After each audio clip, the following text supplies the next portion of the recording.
14வது chapter ஓவராலா ஒரு birds ஐ view அப்படிங்கிற இல்லையா, என்ன சொல்றார் பகவான் அப்படிங்கறத நாம கொஞ்சம் பார்க்கலாம். அதாவது ரெக்கார்ட்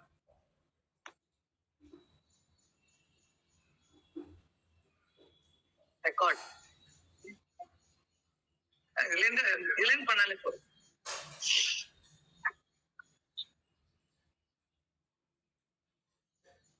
எல்லாம் அலர்ட்டா இருக்கீங்களா? 14வது சாப்டர்ல பகவான் கிருஷ்ணர் என்ன சொல்றார் அப்படிங்கறத ஒரு ஓவரால் வியூ சம்மரியிலையும் சம்மரி சொல்ல இருக்கேன். சோ அத கொஞ்சம் காது கொடுத்து கேட்டேன்னா இந்த மனுஷ ஜென்மத்துல ஒரு பிரயோஜனம் கிடைக்கும். அதனால எல்லாரும் கொஞ்சம் கேட்கணும்னு பிரார்த்தனை பண்ணிக்கிறேன். என்னமா கீதா பிரபாகர், எல்லாரும் மைக்க ஆஃப் பண்ணிக்கோங்க. மியூட்ல இருந்தா தான் கேட்கும். சோ ஒரு வேதாந்தத்துடைய பேசிக் என்ன நிறைய தடவை சொல்லியிருக்கோம், இருந்தாலும் அப்பப்ப அதை கொஞ்சம் கொண்டு வர வேண்டியிருக்கு. கர்மயோகம் படிக்கும் போதே 3வது சாப்டர் படிக்கும் போதே இதெல்லாம் நிறைய பார்த்தோம். அதாவது மனுஷ ஜென்மத்துக்கு ஒரு 3 சாய்ஸ் கொடுக்கப்பட்டிருக்கு. இது மனுஷ பிறவியில ஹியூமன் பர்த்துக்கு, ஹியூமனான இந்த ஜீவனுக்கு 3 சாய்ஸ் கொடுக்கு. இதெல்லாம் ரொம்ப பேசிக் தத்துவம், புரிஞ்சுக்கணும். தெரிஞ்ச விஷயம் தான், ஆனா நம்ம அதை பத்தி யோசிக்கிறது இல்லை. இப்ப உட்காந்து நம்ம யோசிக்கிறோம். மனுஷன் மனுஷனா வாழலாம், மனுஷன் மனுஷனா வாழ்ந்து இருந்துட்டு போலாம், ஒன்னும் ப்ராப்ளம் இல்லை. இது ஒரு சாய்ஸ். அடுத்தது என்ன, மனுஷன் மிருகமாவும் வாழலாம் இல்லையா? மனுஷன் மிருகமான மிருக குணத்தோட கூட வாழலாம், சாய்ஸ் இருக்கு. மனிதன் மனிதனாக வாழலாம். பேட்டரி மனிதன் தன்னுடைய லெவல்ல இருந்து கீழே இறங்கி மிருகமாகவும் வாழலாம். அதுக்கப்புறம் மனிதன் தெய்வமாகலாம். இந்த மாதிரி 3 சாய்ஸ் இந்த மனுஷ ஜென்மத்துல கொடுக்கப்பட்டிருக்கு அப்படிங்கறது நம்ம தெளிவா முதல், இது மனுஷ ஜென்மத்துல மட்டும்தான் கொடுக்கப்பட்டிருக்கு. இந்த choice is only available in this human birth only. அடுத்தது மனுஷனுக்கு மட்டும் பாயிண்ட்ஸ் எல்லாம் வேணும், அப்படி டக்கு டக்குன்னு எழுதிக்கோங்க. மனுஷனுக்கு தான் மட்டும்தான் தான் மனுஷன்னு தெரியும். எருமாட்டுக்கு தான் எருமாடுன்னு தெரியாது, யானைக்கு தான் யானைன்னு தெரியாது. அதனால எந்த காம்ப்ளெக்ஸும் அதுக்கு கிடையாது. புரியுறதோ? மனுஷனுக்கு மட்டும்தான், இதெல்லாம் நமக்கு தெரிஞ்ச விஷயம் தான், இருந்தாலும் இதை உட்காந்து நம்ம கொஞ்சம் சிந்திக்கிறோம். மனுஷனுக்கு மட்டும்தான் தான் மனுஷன், அது மாடு, அது நாய், அது பூனை, இது வீடு, இது ஏசி, இது மிக்சி, எல்லாம் தெரியும். மனுஷனுக்கு தான் அது அந்த அறிவு இருக்கு. அடுத்தது பிறக்கும் போதே ஓரளவு பிறந்து ஓரளவு இந்த என்விரான்மெண்ட்ல வாழும் பொழுது அந்த சூழ்நிலைகள்ல அவனுக்கு எது ஓரளவு நல்லது கெட்டது தெரியுது. அம்மா அப்பா சொல்லித்தரா, நம்மளோட சொசைட்டி சில சொல்லித்தரது, ஸ்கூலுக்கு அனுப்புறா, இப்படி இருந்தா நல்லது, இப்படி இருந்தா கெட்டது, எல்லாம் ஓரளவு நல்லது கெட்டது எல்லாம் மனுஷனுக்கு பகுத்தறிஞ்சு தெரியக்கூடிய ஒரு தன்மை அந்த மனுஷனுக்கு இருக்கு. ஒரு காலப்போக்குல சின்ன வயசுல இருந்து நம்ம படிக்கிறோம். அம்மா ஒரு சூழ்நிலை இருக்கு, தாத்தா பாட்டி அம்மா அப்பா ஒரு சூழ்நிலை வளர்றோம், கூட சிப்ளிங்ஸோட எல்லாம் வளர்றோம். அப்ப நம்மளுக்கு சில நற்குணங்களும் தெரியறது, சில தீய குணங்களும் தெரியறது. தீய குணங்கள் எல்லாம் அப்படி பண்ணக்கூடாது, இப்படி பண்ணினா நம்மளுக்கு யாருக்கு நம்ம அம்மா அப்பா நம்ம பிடிக்க மாட்டேங்கிறது, சோ நம்ம பண்ணக்கூடாது. சில விஷயங்கள்லாம் ஓரளவு நல்லது கெட்டதெல்லாம் தெரிஞ்சுதான் மனுஷன் வளர்றான். ஒண்ணும் தெரியாம வளரல, அவனுக்கு அறிவு இருக்கு, எல்லாம் தெரிஞ்சுதான் வளர்றான் ஓரளவு. அதனால இந்த மனுஷன் என்ன பண்றான், எப்ப பாரு அறிவை நாடுபவன் மனிதன். மனதை உடையவன் தான் மனிதன், அதுதான் அந்த பேரு. அந்த மனசுக்குள்ள அறிவுன்னு ஒண்ணு இருக்கு இல்லையா, அந்தఃகரணம். அந்தःகரணத்துல 4 விஷயங்கள் இருக்குன்னு நான் சொன்னேன். மனம், புத்தி, சித்தம், அகங்காரம் அப்படிங்கிற 4 வஸ்துக்கள் அந்த அந்தःகரணத்தில் அடங்கி இருக்கு. அந்த புத்தியை எப்போதும் நாடிக்கொண்டிருக்க, அறிவை நாடிக்கொண்டே செல்பவன் தான் மனிதன். ஏதாவது ஒண்ணு தெரிஞ்சுக்கல அப்படின்னா அவனுக்கு ரொம்ப அப்படியே என்னமோ ஒரு இதுவா இருக்கு. தெரிஞ்சுக்கணும் எல்லாம் என்னால முடிஞ்ச வரைக்கும் தெரிஞ்சுப்பேன், இது தெரிஞ்சுக்கணும். ஃபர்ஸ்ட் ஒரு இனிஷியல் பாருங்க, நம்ம லைஃப்லயே ஒரு 25 வயசு 30 வயசுக்குள்ள நம்ம பார்த்தா நிறைய தெரிஞ்சுட்டு இருக்கோம். தெரிஞ்சுக்கிறதுக்கே லைஃப்ல நிறைய டைம் ஸ்பெண்ட் பண்ணோம். ஸ்கூலுக்கு போனோம், காலேஜ் போனோம் இல்லையா, நம்மளுடைய நம்பர் ஆஃப் ஹவர்ஸ் தெரிஞ்சுக்கிறதுக்கு இந்த விஷயங்கள், இந்த சப்ஜெக்ட், இந்த சப்ஜெக்ட்ல இவ்வளவு மார்க் வாங்கணும். அதுக்கப்புறம் ஏதோ சப்ஜெக்ட்ல இன்ட்ரெஸ்ட் வருது, அதுல PhD பண்றான்னு வச்சுக்கோங்க. பட் இந்த மனிதனுடைய அந்த போக்கு எப்படி இருக்கு, அறிவை நாடுபவனாக இருக்கிறான். இது பேசிக். இது ஒரு நாயோ பல்லியோ பாம்போ ஒரு நரியோ புலியோ அறிவை நாடுபவனா இருக்காது. இல்லையா? அதுங்க அறிவன அது எப்படி இருக்கோ அதனால அறிவை நாடுபவனாக இருக்கிறதுனால மனுஷன் மாற்றத்திற்கு உட்படுகிறான். இப்ப நான் அது 10 வயசுல இருக்கிற மாதிரியே இப்ப இருக்கேன். இப்ப இருந்தா யாராவது என்ன திரும்பி பார்ப்பாளோ? வேற ஏதோ ஒரு இடத்துல கொண்டு போய் போட்டுருவா என்ன. ஒன்லி 10 இயர்ஸ் ஓல்டு வளர்ச்சி இருக்கு அப்படின்னு நம்ம வேற ஏதோ இடத்துல போட்டுருவான். போடுவானா மாட்டாளா? அப்போ மனிதனுடைய அந்த அறிவின் அடிப்படையில் மாற்றங்கள் நடைபெறுகின்றன இல்லையா? இதெல்லாம் அடிப்படை தத்துவங்கள். ரொம்ப பேசிக்கா தெரிஞ்சதுதான், உங்களுக்கு எல்லாம் தெரிஞ்ச விஷயம்தான். இருந்தாலும் அதை கொஞ்சம் இப்ப பாயிண்ட் அவுட் பண்றோம். ஏன்னா இது எவ்வளவு முக்கியங்கிறது நம்மளுக்கு தெரிஞ்சுக்கிறதுக்கோசம். எல்லாம் everything we cannot take it for granted. அப்போ இந்த மாற்றத்திற்கு உட்பட்ட இப்ப வந்து நாய் நாயா பிறந்து நாயாவே இருந்து நாயாவே செத்து போறது. யானையா பிறந்து யானையா இருந்து அதுக்கு என்ன பிராரப்தமோ அதுக்கு பணத்தை கொடுத்தா பணத்தை வாங்கிக்கிறது, இல்லாட்டி வாட்டர் மெலான் கொடுத்தா வாட்டர் மெலான் வாங்கிக்கிறது. ஆனா பின்னாடி இந்த அங்குசத்துலயும் ஒருத்தன் குத்திட்டே இருப்பான். இதை வாங்காது, இப்படி வாங்காது. சோ அதுக்கு என்ன பிராரப்தமோ அது வருது இருக்கு. இல்லாட்டி காட்டுல போய் ஒரு யானையா இருக்கு, ஏதோ ஒண்ணு இருக்கு. ஆனா யானையா இருந்துட்டு யானையா பிறக்கிறது, யானையாவே இருக்கிறது, யானையாவே செத்து போறது. எல்லா ஜீவன்களுக்கும் இதான் கொடுக்கப்பட்டிருக்கு. இன்ஸ்டிங்க்ட்ல வாழறது, நேச்சர் இயற்கையோடைய இன்ஸ்டிங்க்ட்ல வாழறது. ஆனா மனுஷனுக்கு பாருங்க, மனுஷனாதான் பிறக்கிறான். ஆனா பிறக்கும் போது எல்லாரும் நல்லா மனுஷனா சாதாரணமா தான் பிறக்கிறான். சிசுபாலன் மாதிரிலாம் யாரும் பிறக்கல. எல்லாரும் சாதாரணமா 2 கண்ணு 2 கை எல்லாரோட தான் பிறக்கிறது. ஆனா அவன் வந்து மிருகமாறதும் மனிதனாக இருப்பதும் தெய்வமான தெய்வ நிலையை அடைவதும் அவனுடைய அறிவை பொறுத்தது. அவன் சம்பாதிக்கிற அந்த ஜென்மத்துல சம்பாதிக்கிற இல்ல முன்னாடி ஜென்மத்துல சம்பாதிச்ச அறிவையும் சேர்த்து இந்த ஜென்மத்துல அவன் எப்படி தன்னை உபயோகப்படுத்திக்கிறான், தன்னை உபயோகப்படுத்திக்கிறான். இந்த பொருளை உபயோகப்படுத்திக்கிறோம், இந்த மொபைலையோ இந்த லேப்டாப்பையோ உபயோகப்படுத்தி இந்த கீதைங்கிற சாஸ்திரத்தை படிக்கிறோம். அந்த மாதிரி அவன் என்ன பண்றான், இந்த உடம்பையும் மனதையும் புத்தியையும் உபயோகித்து இந்த அறிவை உபயோகித்து அந்த அறிவின் அடிப்படையில் அவன் தெய்வ நிலைக்கு போகிறதுக்கான வாய்ப்பு இந்த மனித பிறவியில் மட்டும்தான் சாத்தியம். அதனாலதான் அரிது மானிடராய் பிறத்தல் அரிதுன்னு அவை பாட்டி சொன்னான். இருக்கிற பாப்புலேஷனை பார்த்தா அப்படி தெரியாது நமக்கு. இவ்வளவு பேர் இருக்கா, இல்ல நானும் ஒருத்தன் தானே இல்லையே. நம்ம பாரத தேசத்துல அதை எம்பசைஸ் பண்ணி சொல்றது. அந்த மனுஷன் அங்க இருக்கிறவன் அவளை பாம்பு பள்ளி தேடலும் செத்து என்னெல்லாமோ சாப்பிடுறான் இல்லையா?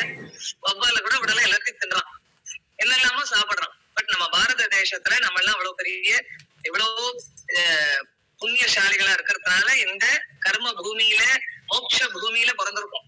இந்த மாதிரி சாஸ்திரத்தை படிக்கிறதுக்கான ஒரு வாய்ப்பு நமக்கு கிடைச்சிருக்கு.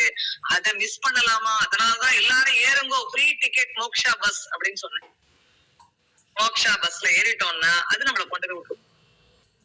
நம்பிக்கை வச்சு ஏறணும். இது எங்க போகுமோ, டிரைவர் என்னெல்லாமோ சொல்றாரு, ஆத்மாங்கிற அனாத்மாங்கிற சாஸ்திரம். டிரைவர் தான் என்ன சாஸ்திரம், குரு சாஸ்திரம். அதனால இந்த அதாவது ரொம்ப நுட்பமான ஒரு விஷயம் என்ன அப்படின்னா, நாம எல்லா செயல்களையும் செய்யறோம். அதெல்லாம் பார்த்தோம் கர்ம யோகத்துல. அந்த செயல்களுக்கு ரிசல்ட் இருக்கு. அந்த செயல்களை ஏன் செய்யறோம்? நம்ம ரொம்ப சூக்ஷ்மமா பார்த்தேன்னா நம்மளுடைய அறிவின் அடிப்படையில் நம் உணர்ச்சி வருகிறது, வெளிப்படுகிறது. அறிவின் அடிப்படையில் அப்ப அந்த அறிவு எப்படி இருக்கணும் அப்படிங்கறத நாம நல்லா யோசிச்சு பார்த்து முடிவெடுக்கணும். எந்த அறிவை அறிந்தால் அறிவினால் நமக்கு எந்த அறிவினாலும் நமக்கு அரிப்பு ஏற்படாமல் இருப்பதற்காக, நம்ம இதை மனுஷனுடைய சுபாவம் என்ன தெரிஞ்சுன்னு அறிவு தெரிஞ்சுட்டே இருக்கிறது. அது தெரியலையே அப்படியா? அந்த கிளாஸ் அங்க நடத்துறா என்ன டைம் ஆன்லைனா உடனே நான் சேர்றேன், எல்லாத்துலயும் சேர்ந்துக்கணும், எல்லாத்தையும் தெரிஞ்சுக்கணும் அப்படின்னு இருக்கு. ரைட், அதெல்லாம் ஒரு ஸ்டேஜ் ஆஃப் லைஃப். அதே சார வரைக்கும் பண்ணிட்டு இருக்க கூடாது. அந்த அறிவிலிருந்தும் அந்த அறிவுங்கிற அரிப்பு இருக்கு இல்லையா, அந்த அரிப்புல இருந்தும் வெளியில வரணும். அந்த பந்தத்துல இருந்தும் விடுபடணும். அந்த அறிவிலிருந்து அந்த அரிப்பு நமக்கு செல்ல வேண்டும். எந்த அறிவை பெற்றால் இந்த மற்ற அறிவிலிருந்து அரிப்பு போகும் அப்படின்னா, என்னை பற்றின அறிவு, ஆத்ம ஞானம், அத்தியாத்ம வித்யா. வித்யானாம் அத்தியாத்ம வித்யான்னு சொன்னார் பகவான். படிச்சோம் இல்லையா 11வது சாப்டர் 10வது சாப்டர். நான் எந்த அறிவா இருக்கேன், நான் எந்த மெய்ப்பொருள் தத்துவமாக இருக்கக்கூடிய அறிவா இருக்கேன். அப்படிப்பட்ட என்னை நீ புரிஞ்சுட்டேன்னா, என்னன்னா தன்மை நீ புரிஞ்சுட்டேன்னா உனக்கு வேற எதையும் தெரிஞ்சுக்கணும்ன்ற எண்ணமே வராது. ஏன்னா அல்டிமேட் நாலேஜ் நான் தெரிஞ்சுட்டாச்சு. இதுக்கு மேல எனக்கு தெரியறதுக்கு ஒண்ணுமே கிடையாதுன்னு ஒரு ஃபுல் ஸ்டாப் வரணுமா வேண்டாமா லைஃப்ல? லௌகிகத்துல படிச்சுட்டே போலாம். ஒரு சில பேரோட விசிட்டிங் கார்டுல படிச்சா பாக்கலாம். ஆமா, நான் விசிட்டிங் கார்டுல எல்லா ஆல்பபெட்ஸும் இருக்கும், என்னெல்லாமோ படிச்சிருப்பான். அந்த படிப்பு என்னத்தை கொடுக்கறது? நமக்கு கர்வத்தை தான் கொடுக்கறது. என்ன நான் அவ்வளவு படிச்சிருக்கேன் எனக்கு தெரியாதான், நான் எங்கிட்டயே வந்து சொல்றான், எங்கிட்டயே போச்சு, முடிஞ்சு போச்சு, நீ படிச்சதெல்லாம் வேஸ்டா போச்சு, படிச்ச எல்லாத்துக்கு குப்பையில போடும். எந்த படிப்பு நமக்கு வினயத்தை கொடுக்கும்? வித்யா வினய சம்பன்னே. கல்வி நமக்கு அடக்கத்தை கொடுக்கும். அதுக்குத்தான் நம்ம கல்வி கற்கிறோமே தவிர, எனக்கும் அது பயன்பட்டு என்னால சமுதாயத்துக்கும் சில நன்மைகள் உண்டுன்னா அப்ப நான் படிச்சதுக்கு ஒரு வேல்யூ இருக்கு. இல்லாட்டி நான் அதால பணத்தை சம்பாதிக்கலாம், புகழ சம்பாதிக்கலாம், இது பேரை சம்பாதிக்கலாம், மரியாதை சம்பாதிக்கலாம், பதவிகளை சம்பாதிக்கலாம், எதை வேணாலும் சம்பாதிக்கலாம். மன அமைதியான ஆனந்தமான வாழ்க்கையை சம்பாதிக்க முடியுமா என்றால் பெரிய கேள்விக்குறி, முடியாது என்பதுதான் சாஸ்திரத்துடைய ஒரு ஆழமான தீர்மானம். அப்போ அந்த அப்ப எதை படிச்சாத்தாயே நான் எனக்கு மனசுல அமைதி கிடைக்கும்? உட்காந்து கீதையை படி, சாஸ்திரத்தை படி, இதையெல்லாம் அதை படிக்க வேண்டாம்னு சொல்லல, அதையெல்லாம் படிக்கணும். ஆனா அதோட படிச்சதுடைய முழுமையான பிரயோஜனம் உனக்கு கிடைக்கணும்னா இந்த சாஸ்திரத்தை புரிச்சுக்கணும் அப்படிங்கிறது கருத்து. சோ அதனால இந்த அறிவு பிடிபடாதவரை, இந்த அறிவு நமக்கு பிடிபடாதவரை ஓடு ஓடு ஓடு ஓடுன்னு ஓடிட்டே இருக்கும். அதனால அந்த ஓட்டத்தை நிறுத்த வைக்கிறார் கிருஷ்ண பகவான். அப்போ இந்த இப்ப நான் சொன்னது வந்து இந்த 5-6 பாயிண்ட் மனுஷனுடைய நிறைய பாயிண்ட் சொல்லிட்டே போலாம் அந்த மாதிரி. பட் பேசிக்கலா இது ஒண்ணு சொல்றது வழக்கம். கர்மயோகத்துல இருந்து நம்ம 3ஆவது சாப்டர்ல இருந்து பார்த்த ஒரு கருத்துக்கள் தான். இந்த மனிதனுடைய அந்த அறிவை எப்படி அவன் தன்னுடைய ஆழமான மனசுக்கு எடுத்துட்டு போகணும். மேலோட்டமான அறிவு கிடையாது. இப்ப எப்படி ஏபிசிடி வந்து நம்ம சின்ன வயசுல எல்கேஜி யூகேஜில படிச்சது, இன்னைக்கும் ஏபிசிடி எல்கேஜி யூகேஜில படிச்சேன், இது ஒரு தடவை ரிவைஸ் பண்ணிட்டு வரேன் அப்படின்னு நம்ம சொல்லுவோமா? சொல்ல மாட்டோம். அது ஸ்பான்டேனியஸா வருதா இல்லையா? அந்த அளவுக்கு அது ஆழமான மனசுல உள்ள போய் உட்கார்ந்து இருக்கு. அப்போ அந்த மாதிரி இந்த ஞானம், இந்த ஆத்ம ஞானம்ங்கிறது ஆழ் மனசுல போய் உட்கார்ந்து ஸ்பான்டேனியஸா வேலை பண்ணணும். அப்பதான் நான் உட்காந்து கீதையில சண்டே 1 மணி நேரமோ 1.5 மணி நேரமோ அப்பப்போ இழுக்கிறா 2 மணி நேரம் கூட அந்த டயத்தை ஸ்பெண்ட் பண்ணினத்துடைய ஒரு பிரயோஜனம் எனக்கு கிடைக்கும் அப்படிங்கறத மனசுல வச்சுட்டு இந்த அறிவை எப்படி பெறணும்னு நம்ம சொன்னோம். இதுக்குதான் பகுத்து அறிதல். அதுதான் வந்து மனுஷனுடைய 6வது 6th சென்ஸ். நமக்கு எல்லாருக்கும் தெரியும். இந்த பகுத்து அறியும் தன்மையை நம்மளுடைய சாஸ்திரம் பிரிச்சு பிரிச்சு பிரிச்சு பிரிச்சு பிரிச்சு பிரிச்சு எவ்வளவு பிரிக்க முடியுமோ பிரிச்சு காமிக்கிறது. அதான் சாஸ்திர தர்ப்பணம்னே பேர். அதுக்கு பேர் கண்ணாடி. சாஸ்திர தர்ப்பணம் காமிக்கிறது. அப்புறம் நீ உன் சுய புத்தியை யூஸ் பண்ணு. உன்னுடைய புத்தி உனக்கு கொடுத்துருக்காங்க இல்லையா பகவான், அதையும் யூஸ் பண்ணு. அப்புறம் உனக்கு கன்விக்ஷனா இருக்கா பாரு. உன் மனசு கன்வின்ஸா இருந்ததுன்னா ஃபாலோ பண்ணு. இல்லாட்டி இல்ல, ஓகே உனக்கு எப்படி தோணும், நான் நல்லவனாவே இருந்துட்டு போறேன், நான் மனுஷனாவே இருந்துட்டு போறேன், எனக்கு தெய்வ நிலை எல்லாம் வேண்டாம். எப்படி இதை படிச்சவன் மிருக நிலைக்கு போக மாட்டான். ஜென்ரலா ஒரு மேக்சிமம் கர்மா எப்படி ரியாக்ட் பண்ணும் தெரியாது நமக்கு. ஆனா வந்து அட்லீஸ்ட் தெய்வ நிலை போல மனுஷனா வாழ்ந்துட்டு அட்லீஸ்ட் விவகாரத்திலேயாவது நிம்மதி வரணும். சரியா, பாரமார்த்திகத்துல நிம்மதியா அமைதியெல்லாம் இருக்கட்டும். 24 hours வேண்டாம், எனக்கு அப்பப்பயாவது கொஞ்சம் நிம்மதி வேணும்பா. சரி பரவாயில்ல, அதுக்காவது கீட்டப்படி மனுஷன் மனிதனாக இருந்துட்டு அப்படிங்கறதுதான். ஏன்னா எல்லாம் இந்த உடம்புங்கிறது பகவானுடைய ஒரு பிரசாதம். பகவான் எனக்கு பிரசாதம் கொடுத்திருக்காரு. எது? இந்த உடம்பு. திருப்பதி லட்டு இல்ல, அதை சாப்பிட்டா இந்த உடம்புக்குள்ள இருக்க இதுதான் ஜாஸ்தி ஆகும், சுகர் தான் ஜாஸ்தி ஆகும். இந்த உடம்பே எனக்கு பிரசாதம்ப்பா. இந்த பகவான் எனக்கு கொடுத்த இந்த பிரசாதத்தை நான் மெயின்டைன் பண்ணணும். நான் தர்மமா அனுஷ்டானம் பண்ணி அதை மெயின்டைன் பண்ணணும். அப்புறம் எனக்கு இருக்கிற இந்த மனம் புத்தியுடைய தரத்தை நான் கூட்டணும். அதுக்கு நான் இந்த உடம்பு உபயோகப்படுத்தணும். அதுக்குதான் இந்த உடம்புக்குள்ள நான் வாழறேனே தவிர வீட்டுல இருக்கிறவங்களை எல்லாம் திருப்தி பண்றதுக்கு நான் பிறவி எடுக்கல. பொறுப்பா இருக்கணும், சரியா புரிஞ்சுக்கணும், அதை ஜாகிரதையா புரிஞ்சுக்கணும். எல்லாரையும் திருப்திப்படுத்த முடியாது. ஏன்னா என்னையே நான் திருப்திப்படுத்திக்க முடியாது. நானே அதிருப்தியா இருக்கேன். நான் எப்படி திருப்தியை இன்னொருத்தர் கொடுக்க முடியும்? நான் நித்திய திருப்தனா என்ன புரிஞ்சுட்டாதானே அந்த திருப்தியில நான் எல்லாருக்கும் நான் நித்திய திருப்தனை கொடுக்க முடியும். நான் ஹாப்பியா இருந்தாதானே அந்த ஹாப்பினஸ் எல்லாருக்கும் கொடுக்க முடியும். நான் வாழும் போதே இன்பமா சந்தோஷமா வாழ்ந்தாதானே போகும்போதும் சந்தோஷமா நான் போவேன். உண்டா இல்லையா? போற டயத்துல சந்தோஷமா எல்லாம் நிம்மதியா போனோம் அப்படின்னா எப்படி நீங்க திடீர்னு நிம்மதியா சந்தோஷமா போக முடியும்? அப்படி அந்த மாதிரி ஒரு லைஃப் ஸ்டைல் வாழ்ந்திருக்கணும், அந்த மாதிரி ஒரு ரொட்டீன்ல வாழ்ந்திருக்கணும், அந்த மாதிரி ஒரு அறிவோட வாழ்ந்திருக்கணும்.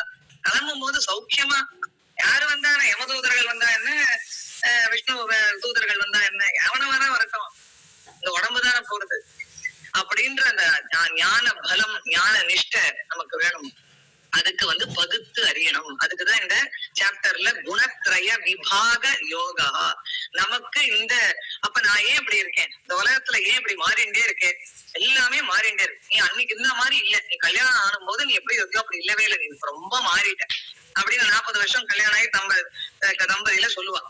கல்யாணம் ஆகும்போது எப்படி இருக்கணும் அப்படியே இருக்கணுமா? எப்படி எங்க அப்படி நான் எப்படி இருக்கணும், நானே ஃபர்ஸ்ட் அப்படி இல்லை, நான் எப்படி இந்த எதிராளி எதிர்பார்க்க முடியும்? அப்போ மாற்றங்கள் உடையன இந்த உலகம். அந்த மாறுகின்றவற்றுள் மாறாமல் இருக்கின்ற மெய்ப்பொருளை எவன் பார்க்கிறானோ அவன்தான் பார்ப்பான். பஷ்யதி பஷ்யதி சக பஷ்யதி, பாப்பான், அவன் தான் பாப்பான். அப்படிப்பட்ட அவன் என்ன பண்றான்னா அவன் குணாதீதனா இருக்கான். அப்ப இந்த 20வது ஸ்லோகம், இதுக்கு முன்னாடி நம்ம என்ன படிச்சோம் போன கிளாஸ்ல? இந்த முக்குணங்கள் மாயா விகாரமா, மாயா இஸ் ஈக்வல் டு வாட்? திரிகுணாத்மிகா. முக்குணங்களை உடையவள் தான் இந்த மாயா. நம்மளுடைய அம்மா எல்லாம் யாரு? அம்மா யாரு? உலகத்துக்கே அம்மா மாயா தேவி. அவளுக்கு என்ன, அந்த டிஎன்ஏல என்ன இருக்கு? சத்துவ ரஜஸ்தமம் இருக்கு. அதேதான் நம்ம டிஎன்ஏல இருக்கும். அவளுடைய குழந்தைகள் நாமம் நம்ம கிட்ட என்ன இருக்கும்? அதே 3 குணங்கள் தான் இருக்கும். ஒரு கல்லா இருந்தாலும் சரி, மண்ணா இருந்தாலும் சரி, அதுக்கும் சத்துவ ரஜஸ் தமஸ் குணம் இருக்கு. அது மலையா இருந்தாலும் சரி, நதியா இருந்தாலும் சரி, அதுக்கும் சத்துவ ரஜஸ் தமோ குணம் இருக்கு. ஏன்னா எல்லாம் மாயாவிகாரம், மாயையிட்டேந்து உண்டானதுனால இது எல்லாம் மாயாவிகாரமா இருக்குது அப்படின்னு படிச்சோம். அந்த மாயை நம்மளை எப்படி பந்தப்படுத்துறது அப்படிங்கறத நம்ம போன கிளாஸ்ல பார்த்தோம். எப்படி அது நம்மள பந்தப்படுத்துறது, அதுக்குடைய இது என்ன, டெபினிஷன் என்ன, இதெல்லாம் பார்த்தோம் இல்லையா? மாயாவுடைய அந்த டெபினிஷன், மாயான்னா என்ன, சத்துவம்னா என்ன, ரஜஸ்னா என்ன, தமோனா என்ன எல்லாம் படிச்சோம்.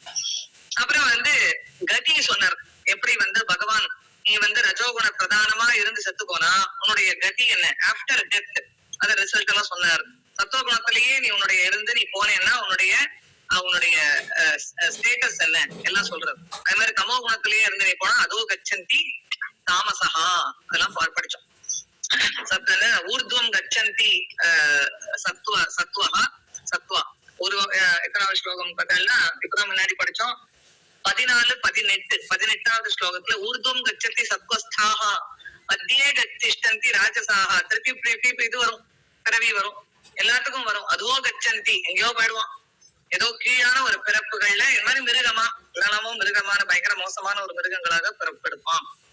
தாமச குணத்திலேயே வாழ்ந்து அவனுக்கு ஒரு சாய்ஸ் கொடுத்து வேஸ்ட் பண்ணிட்டான் அப்படிங்கறதுனால எல்லாம் நம்ம படிச்சோம். இப்போ 21வது ஸ்லோகம் அர்ஜுனன் கேக்குறான். அப்ப இந்த முக்குணங்கள் தான் நம்மளை பந்தப்படுத்துறதுன்னு தெரிஞ்சது. நான் இட்ஸ் a mixture of, முதல்ல சொன்னோம் நம்மள மிக்சர் ஆஃப் 2 திங்ஸ், ஆத்மா அனாத்மா, அது ஒரு பகுதி இருக்கட்டும். இந்த அனாத்மா இஸ் a mixture of 3 குணாஸ். இந்த அனாத்மா இஸ் a mixture of 3 குணாஸ், சத்துவ ரஜஸ் தமஸ் அப்படிங்கறத படிச்சோம். ஆனா யாருக்கு இந்த முக்தி? இதேதான் நம்ம இந்த அனாத்மாவில இருந்து நம்மளுடைய லோயர் செல்ஃப்ல இருந்து ஹையர் செல்ஃப் போறதுக்கான ஒரு வழியை வேற ஒரு ஆங்கிள் இருந்து சொல்றாரு பகவான். ஒவ்வொரு சாப்டர்லயும் ஒரு ஆங்கிள் இருந்து சொல்றாரு. எந்த ஆங்கிள்லயாவது உனக்கு புரியுதாப்பா அப்படின்னு சொல்றாரு. அதனாலதான் விஷயம் ஒரே விஷயம் தான், சப்ஜெக்ட் ஒரே சப்ஜெக்ட் தான். உபனிஷத்தும் அப்படிதான், ஒரே சப்ஜெக்ட் தான், விதவிதமான ஒரு கோணத்துல இருந்து நம்மளுக்கு எக்ஸ்பிளைன் பண்றது. ஒவ்வொருத்தருக்கு சில கோணம் புரியும், சில கோணங்கள் புரியாது. அதனால விதவிதமான கதைகள் மூலமா சம்பாஷணை, குரு சிஷ்ய சம்பாஷணை மூலமா சொல்லித்தரு. அப்ப இப்ப அர்ஜுனன் கேக்குறான், கைர்லிங்கை ஸ்திரீம் குணா நேதான் அதீதோ பவதி பிரபோ, ஹே பிரபோ கிம் ஆச்சாரஹா கதம் ச ஏதான் த்ரீம் குணான் அதிவர்த்ததே. 3 கேள்வி கேக்குறான்.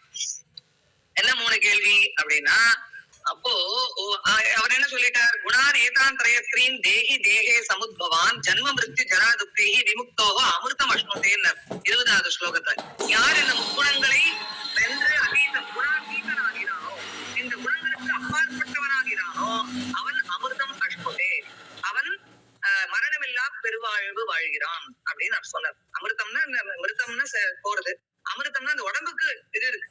இன்னைக்கு மகான்களுடைய பேரெல்லாம் சொல்லி வணங்கின்னு இருக்கோம், அதுக்கடுத்து அமிர்தம். அமிர்தத்துவத்தை அடைந்தவர்கள் அவ உடம்பு போனாலும் அவளை நம்ம இன்னைக்கு வணங்கி வையத்துள் வாழ்வாங்கு வாழ்வோம். அப்போ இந்த உனக்கு இந்த ஸ்டேட் உனக்கு இதான் அல்டிமேட் ஸ்டேட், இதான் மோட்சம். இந்த உனக்கு கிடைக்காது பிறவி இன்மை, பிறவா வரத்தை உனக்கு வேண்டினால் நீ குணாதீதனாக ஆகிவிட வேண்டும் அப்படிங்கிறது. குணாதீதனா எப்படி ஆகுவனே அர்ஜுனனுக்கு பயங்கர ஒரு கியூரியாசிட்டி.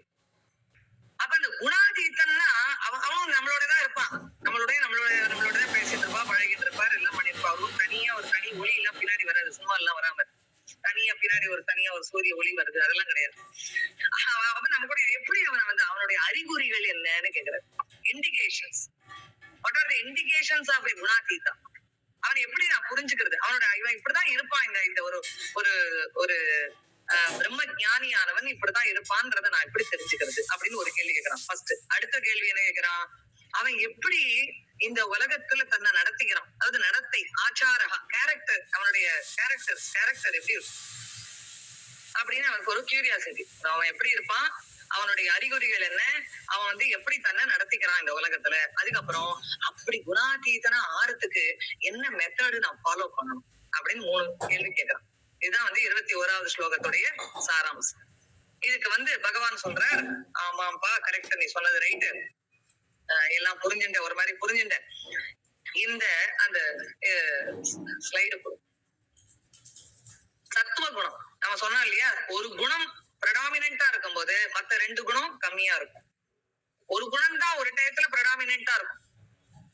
இப்ப நம்ம எந்த குணத்துல இருக்கோம், நாம என்ன இப்ப சத்துவ குணம்ங்கிறது இப்ப நான் வந்து ஒரு போடுறோம். இப்ப சத்துவ குணம்ங்கிறது எப்பவும் நாலேஜ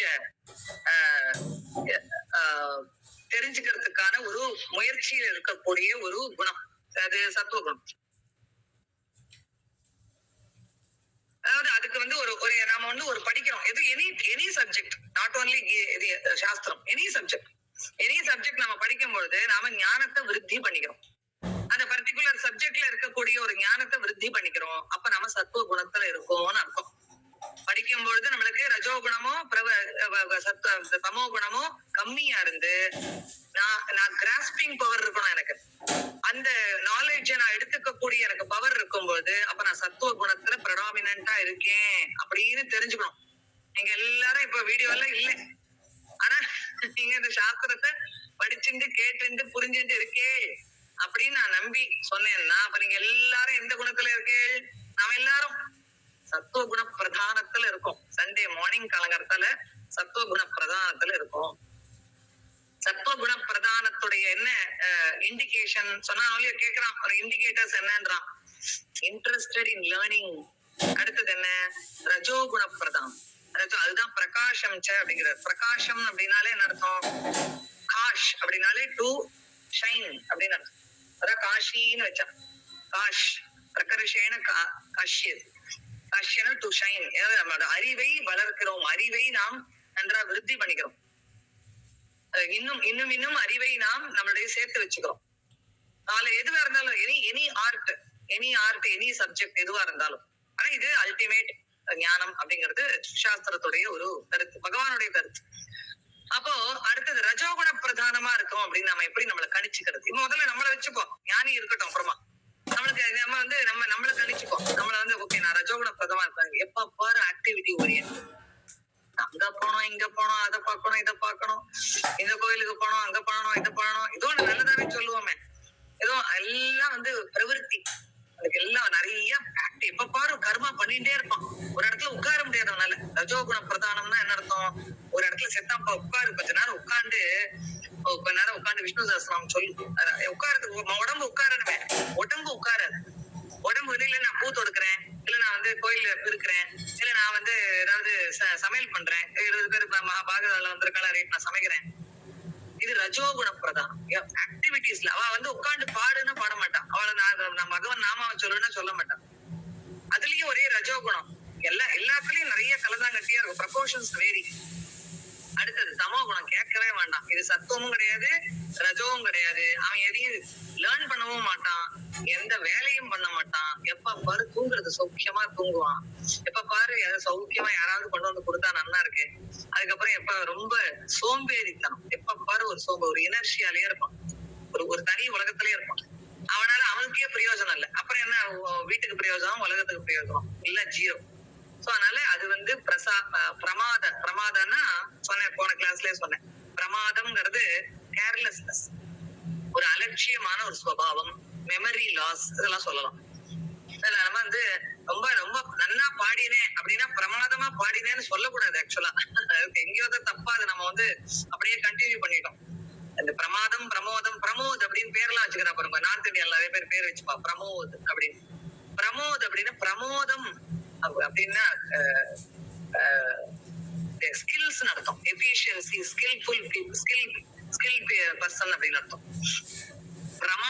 பிரமாத அப்படின்னா கேர்லெஸ் அர்த்தம். நீங்க பிரமாதமா பாடினீங்கன்னா அப்ப என்ன அர்த்தம்? நீங்களே யோசிச்சு பிரமோதம்னு நம்ம மாத்திக்கணும். இந்த தொடர்கள்லாம் எல்லாம் தப்பு தப்பா நடுவுல அப்படி அப்படியே பழகி பழக்க வழக்கத்துல அப்படி ஆயிடுச்சு. இது ரெண்டுமே சம்ஸ்கிருத வார்த்தை தான்.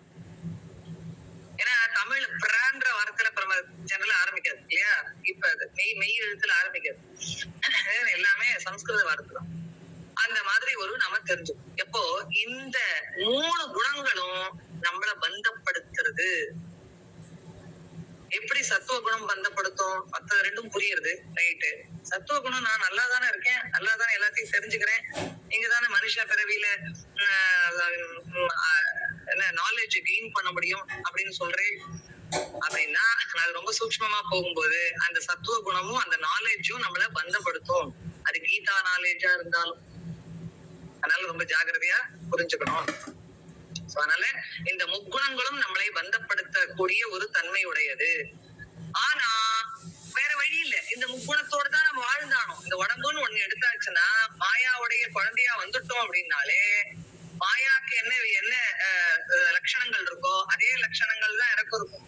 அப்போ அதுலதான் வாழ்ந்தானோ, அதுலதான் ஞானியும் வாழறான். ஆனா அவன் எப்படி வாழறான், நான் எப்படி வாழறேன் அப்படிங்கறதா இங்க வித்தியாசம். கண்ணால நாம வேற்றுமைகளை பாக்குறோம். எப்படி நாம பாக்குறோம்? இது வந்து ப்ளூ கலர், இது ரெட் கலர், இது வந்து எல்லோ கலர். எப்படி சொல்றோம்? இந்த வேற்றுமைகள் எப்படி நமக்கு இந்த அறிவு ஏற்படுகிறது? கண்ணால ஏற்படுகிறது இல்லையா? கண்ணால பாக்குறோம். அதனால வேற்றுமைகளை நாம் உணர்கிறோம், தெரிஞ்சு கொள்கிறோம். உணர்கிறோம் பிளஸ் தெரிஞ்சு கொள்கிறோம். ஆனா என்ன ஞானிக்கும் எல்லாம் தெரியும், வித்தமா தான் தெரியும் எல்லாம். அதுவும் ரெட்டா தான் தெரியும். அவருக்கு மட்டும் எல்லாம் ஒயிட்டா தெரியாது. எல்லாத்துலயும் வந்து சமமா பாக்குறாரு அப்படின்னா எல்லாமே வந்து ஒரே கலரா தெரிய போறது இல்லை. அவருக்கும் ரெட்டா தான் தெரியும், எல்லோவா தான் தெரியும். நாம கண்ணால இந்த அகத்து கண்ண நம்ம புறமுல இருக்கிற இந்த ஒரு கண்ணால பாக்குறோம். ஆனா அவர் அறிவு கண்ணால பாக்குறார். அறிவு என்கிற கண்ணால். அதுதான் சிவனுடைய அந்த 3வது கண்ணை எதையே காமிக்கிறது அப்படின்னா அறிவு கண். எல்லாத்தையும் எரிச்சுடுறது. திரிபுர சம்ஹார எல்லாம் பயங்கர தத்துவம் இருக்கு. திரிபுர சம்ஹாரம் அப்படின்னா திருப்புட்டியே எரிச்சு விடுறது. அறிபவன், அறியப்படும் பொருள், அறியப்படும் கருவி, இது 3த்தையும் எரிக்கிறது. அதுதான் திரிபுர சம்ஹாரம். சரி, அது வேற எங்கேயோ போயிடும் டாபிக். அதனால அறிவின் கண்ணோட்டத்தில் அவன் எப்படி பார்க்கணும்ங்கிறத பகவான் இங்க குணாதீத்தன் அப்படிதான் பண்றான் அப்படிங்கறத சொல்றாரு. அதனால அவனும் இந்த குணத்தை யூஸ் பண்றான். இந்த குணத்தை எல்லாம் யூஸ் பண்றான். அதுதான் எக்ஸாம்பிள் போட்டேன். நம்ம ஆத்துல கேஸ் சிலிண்டர் வச்சிருக்கோமா இல்லையா? அது ரொம்ப டேஞ்சர்னு தெரியும், வெளியில தூக்கி போட்டுருவோமா? அது வேண்டிருக்கே, சமைக்கணும்ல. எலக்ட்ரிசிட்டி ரொம்ப டேஞ்சர் தான் எல்லாம். அதுக்குன்னு நம்ம வந்து அதை யூஸ் பண்ணாமையா இருக்கோம்? அதை எப்படி யூஸ் பண்ணணும்னு அறிவால யூஸ் பண்ண தெரிஞ்சு அது நம்ம அதுல ஒரு யூட்டிலிட்டி இருக்கு. அதே மாதிரிதான் அந்த குணங்கள். அதுக்கு நம்ம அவாய்ட் பண்ண முடியாது. இந்த குணங்கள் இருக்கத்தான் இருக்கும். ஏன் அப்படின்னா இந்த அனாத்மா இஸ் மிக்ஸ்சர் ஆஃப் இந்த குணங்கள். இந்த குணங்கள் இருக்கு, இந்த குணங்கள் இருந்துட்டேதான் இருக்கும். இந்த குணங்கள் அனாத்மான்னு வரும்பொழுது இந்த குணங்கள் தான் இருக்கும். அதனால அனாத்மால என்னைக்கும் குணாதீத்தனா நீ ஆக முடியாது. ஆத்ம ஞானம் இல்லாம நீ குணாதீத்தனா ஆக முடியாது. அதேதான் நம்மளுடைய லோயர் செல்ஃப்ல இருந்து ஹையர் செல்ஃப்க்கு வாங்குறது. இந்த சேனலை விட்டுட்டு இந்த சேனலை யூஸ் பண்ணிக்கோ, விவகாரத்துக்கு யூஸ் பண்ணிக்கோ. அதுக்கு ஓவரா இம்பார்ட்டன்ஸ் கொடுத்து மாட்டிக்காத. இந்த விவகாரம்னா என்ன அர்த்தம்? என்னுடைய உடல் மனம் புத்தியே விவகாரம். ஒன்னே நம்ம மத்தவாழ யோசிக்க கூடாது. என்ன முதல்ல யோசிக்கணும். இந்த உடம்ப முதல்ல யோசிக்கணும். இந்த உடம்புக்குள்ள இருக்கிற மனசை யோசிக்கணும். இந்த உடம்புக்குள்ள இருக்கிற புத்தியோடைய லிமிட்டேஷன்ஸையும் யோசிக்கணும். இது முதல்ல போடணும். அப்புறம்தான் வெளி உலகத்துல இருக்கிற பொருட்கள், இடம், உறவுகள், மனிதர்கள் எல்லாம். நாம என்ன பண்ணுவோம்? வெளியில பாக்கணும்னு திருப்பி என்ன உடம்பாவே பார்த்து உட்காந்து. அப்ப அது ஞானம் பூரணமாலன்னு அர்த்தம். உனக்கு சாட்டிஸ்ஃபை என்னைக்குமே நீ அமைதியும் திருப்தியும் ஆகவே முடியாதுன்னு அர்த்தம். ஏன்னா நீ உன் மைண்டை யூஸ் பண்ற. உன் மைண்டே நீ இல்லைங்கிறதா இங்க problem. You don't mind your own mind பா அப்படிங்கிறார் பகவான். You don't mind, you never mind your own mind. ஏன்னா மாறிண்டே இருக்கு. அதோட ஏன் சார்ந்து நிக்கிற? அது நேத்தி ஒருத்தனை நல்லவன் சொல்லிட்டு இன்னைக்கு அவன் ஹலோ சொல்லிட்டு போல அப்படின்னா அவன் பாரு உடனே ஜட்ஜ்மெண்ட் மாறிடு. எப்பவுமே நம்ம மைண்டோட ஜட்ஜ்மெண்ட் தப்பாவே தான் இருக்கும். ஏன்னா லிமிட்டடா இருக்கு. அதனால மாற்றங்களை உடையதனால் அதை சார்ந்து இருக்காது. மாற்றங்கள் அது நிலையில்லாதது. இல்லாதவற்றை நிலையென என்று உணரும் புல்லறிவாண்மை கடையினர் வள்ளுவர். சீப் மென்டாலிட்டி, கொஞ்சமாவது அறிவை வளர்த்துக்கோ அப்படிங்கிறது. அதனால இந்த அனாத்மாங்கிறது முக்குணங்களை கலந்து இருக்கிறதுனால அதுல நீ குணாதீதனா ஆக முடியாது. அதை நீ சாட்சியாக பார். என்னுடைய மனசு என்டையர் பகவத்கீதை எடுத்துக்கோங்க, இந்த ஒரு லைனை ஞாபகம் வச்சுக்கோங்க போறோம். நீங்க 13வது சாப்டர் படிக்கலையே, நான் 12வது சாப்டர் நான் மிஸ் பண்ணேனே, ஒண்ணும் யோசிக்க வேண்டாம். உங்களுடைய மனசையே நீங்க வேற ஒரு புறப்பொருளாக பார்க்க முயற்சி செய்யுங்கள். அவ்வளவுதான், ஆட்டோமேட்டிக்கா மோட்சம் தான். என்னுடைய மனசை நான் ஒரு புறப்பொருளா பாக்கணும். இந்த மொபைல நான் ஒரு புறப்பொருளா பாக்குறேன், இந்த புக்கை நான் ஒரு புறப்பொருளா பாக்குறேன், இந்த சட்டையை நான் ஒரு புறப்பொருளா பாக்குறேன், இந்த தோடை நான் ஒரு புறப்பொருளா பாக்குறேன், இந்த செயினை ஒரு புறப்பொருளா பாக்குறேன், இந்த கண்ணாடியை நான் ஒரு புறப்பொருளா பாக்குறேன். இதுக்கெல்லாம் லிமிடேஷன் இருக்கா இல்லையா? என்னுடைய கணவரை நான் புறப்பொருளா பாக்குறேன், என்னுடைய குழந்தைகளை புறப்பொருளா பாக்குறேன், என்னுடைய வீட்டை நான் புறப்பொருளா பாக்குறேனா இல்லையா? ஆனா என்னுடைய உடம்புன்னு வரும்பொழுது போச்சு. அது எப்படி நான் புறப்பொருளா அந்த அளவுக்கு நம்ம ஒட்டின்னு உட்காந்துரும். ஃபெவிகால் கூட கிடையாது, ஃபெவி குயிக் போட்டு ஜென்ம ஜென்மமா ஜென்மாந்திரமா ஏதோ அனந்த கோட்டி ஜென்ம இந்த சஞ்சித கர்மானால அப்படி ஒட்டி பிணைஞ்சு பின்னி பிணைஞ்சு வச்சுட்டு இருப்பான். ஏதோ என் உடம்பு, என்னுடைய மனசு, என் மனசு யாரும் புரிஞ்சுக்கிறதே இல்லை. உன் மனசை உன்னாலேயே புரிஞ்சுக்க முடியாது. உன்னை மத்தவன் எப்படி புரிஞ்சுப்பான்? அவளுக்கு அவ மனசே புரிஞ்சுக்க முடியாத ப்ராப்ளத்துல உட்காந்து என்ன ஏதாவது நடக்கிற காரியமா? அப்போ சாஸ்திரம் யோசிச்சு உன்னுடைய மனச நீ சாட்சியா இருந்து பாரு. என் மனசு இப்ப என்ன யோசிக்கிறது, அது என்ன அந்த எண்ணம் வரும் பொழுது அதெல்லாம் ரொம்ப ரொம்ப டீப்பா போகக்கூடிய ஒரு சப்ஜெக்ட். நான் அவ்வளவு போல டைம் நம்மளுடைய கருதி. அதனால இந்த தாட்டை பத்தின ப்ராசஸ் எல்லாம் நிறைய இருக்கு. நிறைய இந்த தாட் எப்படி வருது, அந்த தாட் எப்படி என்ன அஃபெக்ட் பண்றது அப்படிங்கறதெல்லாம் நிறைய ஒரு விசாரம்லாம் இருக்கு. இந்த ஃபர்ஸ்ட் தாட் வரத்துல நம்மளுடைய கண்ட்ரோல் கிடையாது. ஃபர்ஸ்ட் தாட் ஏதோ ஒன்று வருது, நல்லதா இருக்கும் கெட்டதா இருக்கும், ரொம்ப நீச்சமாவும் இருக்கும் உத்தமமான தாட்டாவும் இருக்கும். ஆனா அந்த ஃபர்ஸ்ட் தாட் வர்றது என்னோட கண்ட்ரோல்ல கிடையாது. ஆனா அந்த ஃபர்ஸ்ட் தாட்டுக்கு வர்ற அடுத்த தாட் தொடர்ந்தாப்புல அடுத்த தாட் வருது, அந்த தாட்டு தான் என்னுடைய மனசுல இருக்கக்கூடிய விருப்பு வெறுப்பின் அடிப்படையில் அமைகிறது. புரிஞ்சுக்கணும். வெளியில விருப்பு வெறுப்பு கிடையாது. என்னுடைய மனசுல இருக்கக்கூடிய விருப்பு வெறுப்பின் அடிப்படையில் அந்த எண்ணம் அமைஞ்சு அந்த எண்ணம் சொல்லாகவும் செயலாகவும் வெளிப்படுகிறது. ரொம்ப ரொம்ப சட்டிலஸ்ட் பாயிண்ட். இதெல்லாம் ரொம்ப டீடைலா எக்ஸ்பிளைன் பண்ணோம். இந்த மாதிரி ஒண்ணு இருக்குன்னு தெரிஞ்சுக்கோங்க. நிறைய பேர் சில பேர் தெரிஞ்சிருக்கலாம் ரொம்ப. அதனால இந்த அனாத்மாங்கிறது எவர் சேஞ்சிங் ஒரு வஸ்து. அந்த எவர் சேஞ்சிங் வஸ்துவை எவர் சேஞ்ச்லெஸ் ஒரு வஸ்து பார்த்துட்டு இருக்கு. தேகினோஸ்மின் யதா தேகே கௌமாரம் யௌவனம் ஜரா. 2வது சாப்டர் இந்த ஸ்லோகத்தெல்லாம் மறக்கவே கூடாது. இந்த உடம்புல நான் 2 வயசுல இருக்கும் பொழுதும் நான் தான் இருந்தேன், 20 வயசுல இருக்கும் பொழுதும் நான் தான் இருக்கேன், இப்போ நான் தான் இருக்கேன், 80 வயசுல இன்கேஸ் நான் இருந்தேன்னா அப்போ நான் தான் இருக்கேன், இருப்பேன்.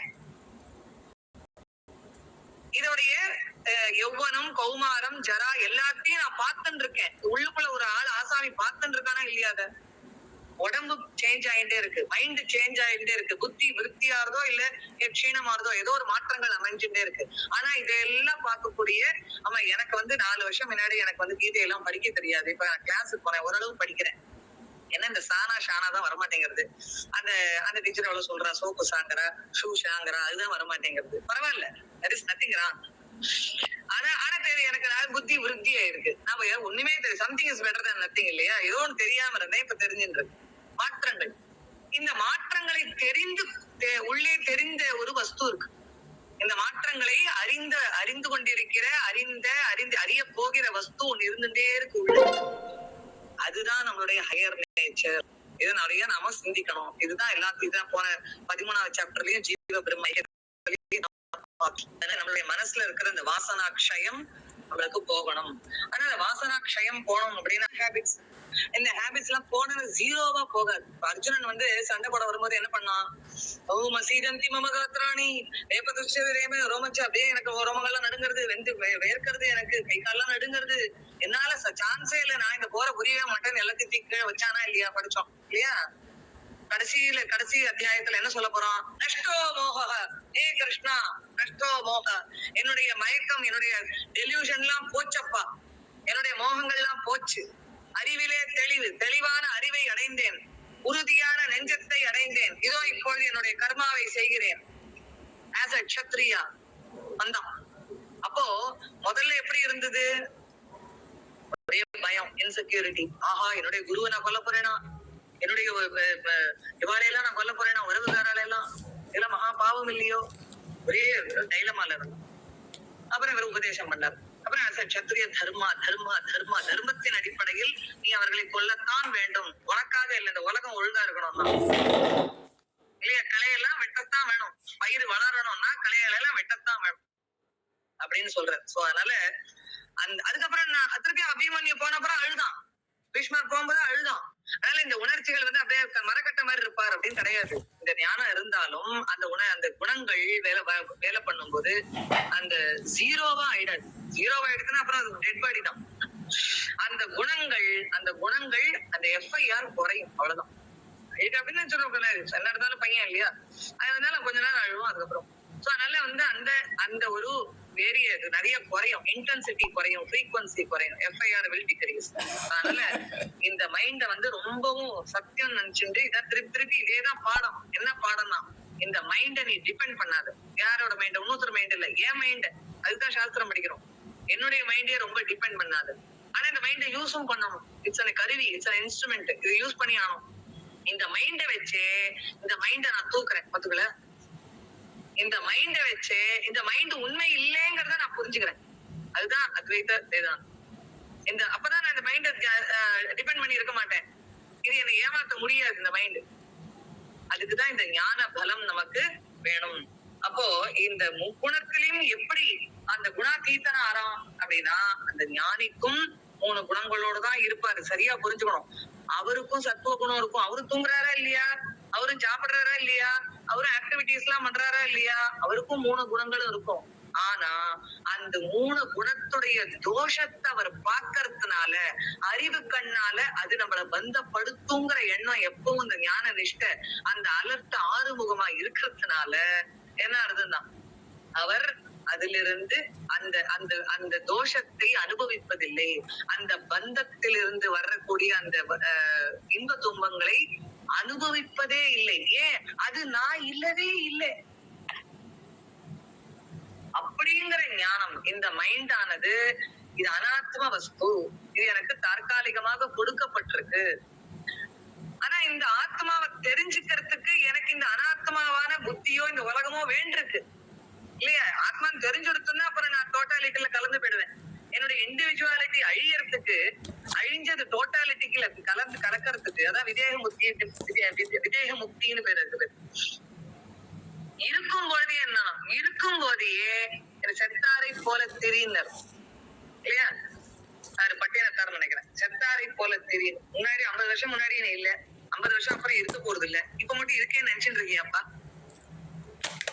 என்ன நீ சாஸ்வதமா நீ இருக்க போறேன்னு நினைச்சு இல்லாத கூத்து அடிச்சுட்டு இருக்க. போனா 2 மணி நேரம் பாலுங்கிறானே, அவ்வளவுதான். எல்லாம் மறந்து போட போறா. யாரும் ஞாபகம் வச்சுக்க போறேன். போன் கித்தன்கின்னே எல்லாம் மறந்துட போகுது. 4 நாளைக்கு படத்தை மாட்டி வைப்போம், அதோட முடிஞ்சு போச்சு.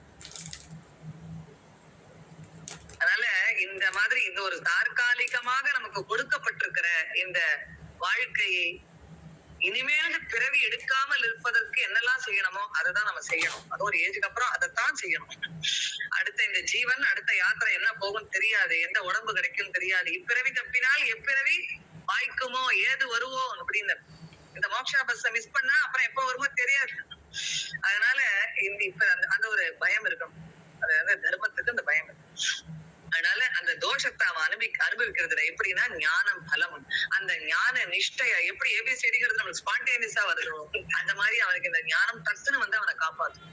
இதெல்லாம் உண்மை இல்ல ஏமாந்துராத, இதெல்லாம் உண்மை இல்ல ஏமாந்துராத, அப்படின்னு மனசுக்குள்ள சொல்லிக்க. வெளியில அவன் எல்லாம் பிரவர்த்தி பண்ணி எல்லாரும் அன்பா இருப்பான். எல்லாம் ஸ்பிளிட் பர்சனாலிட்டி கிடையாது. ஜாகிரதையா புரிஞ்சுக்கணும். இதுதான் ப்ராப்பர் அறிவு. இது ப்ராப்பர் அறிவு. இதுதான் சரியான அறிவு.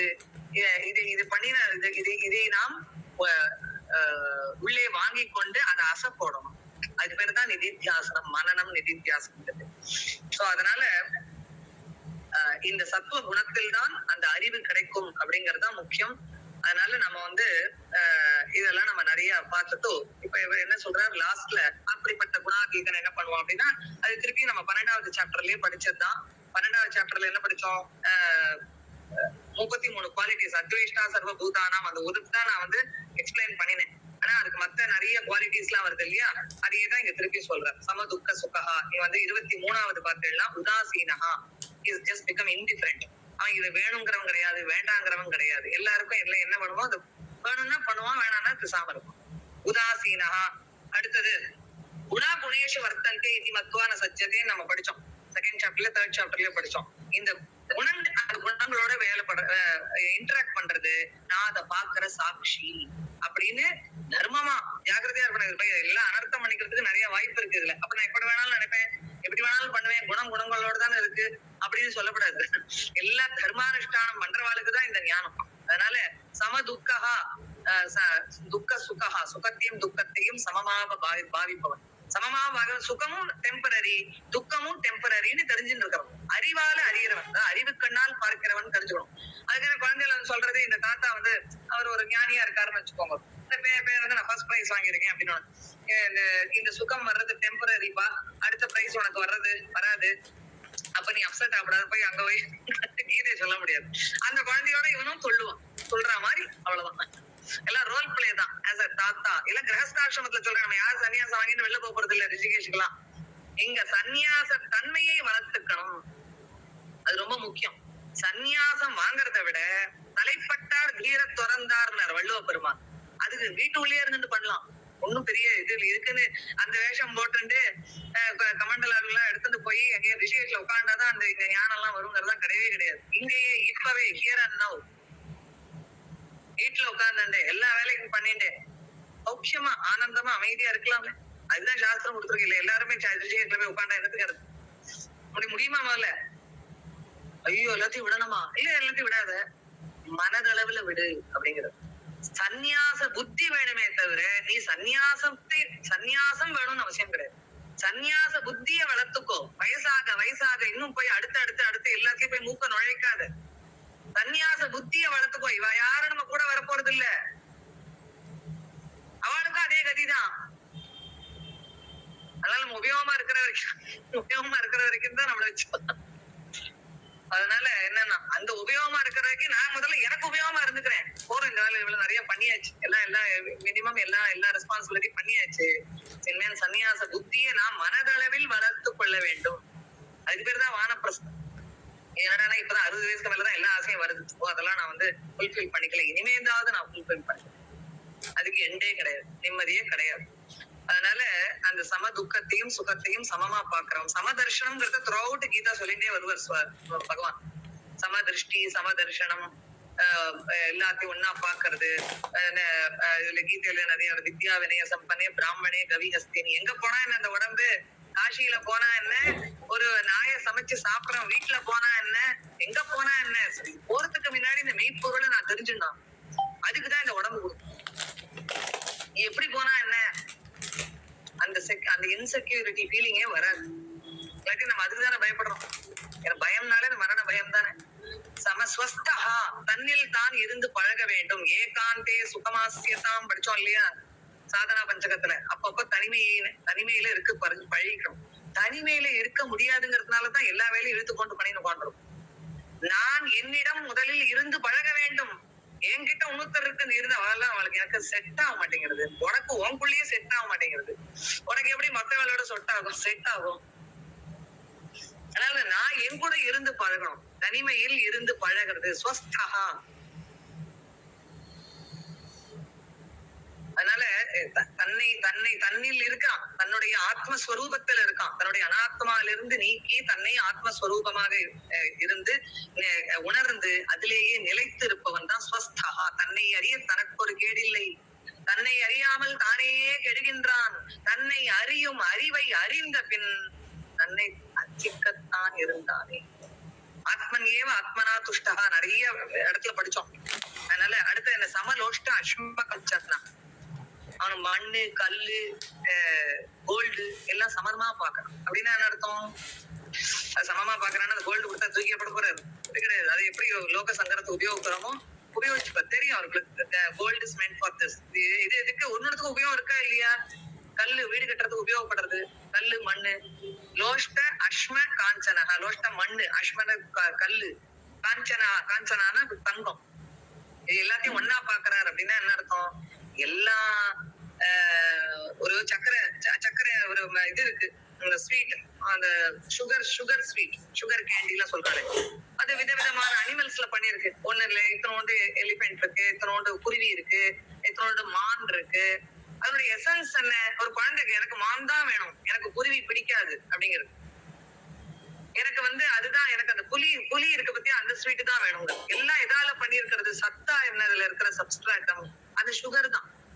அந்த மாதிரி அந்த மாதிரி ஒரு அர்த்தத்தில் புரிஞ்சுக்கணும். சம லோஷ்ட அஸ்ம காஞ்சனா, எல்லாத்தையும் அந்த மாதிரி எல்லா நகைகளிலும் இருக்கும் தங்கத்தை மட்டும் பார்க்கிறான் அப்படின்னு தெரிஞ்சுக்கணும்.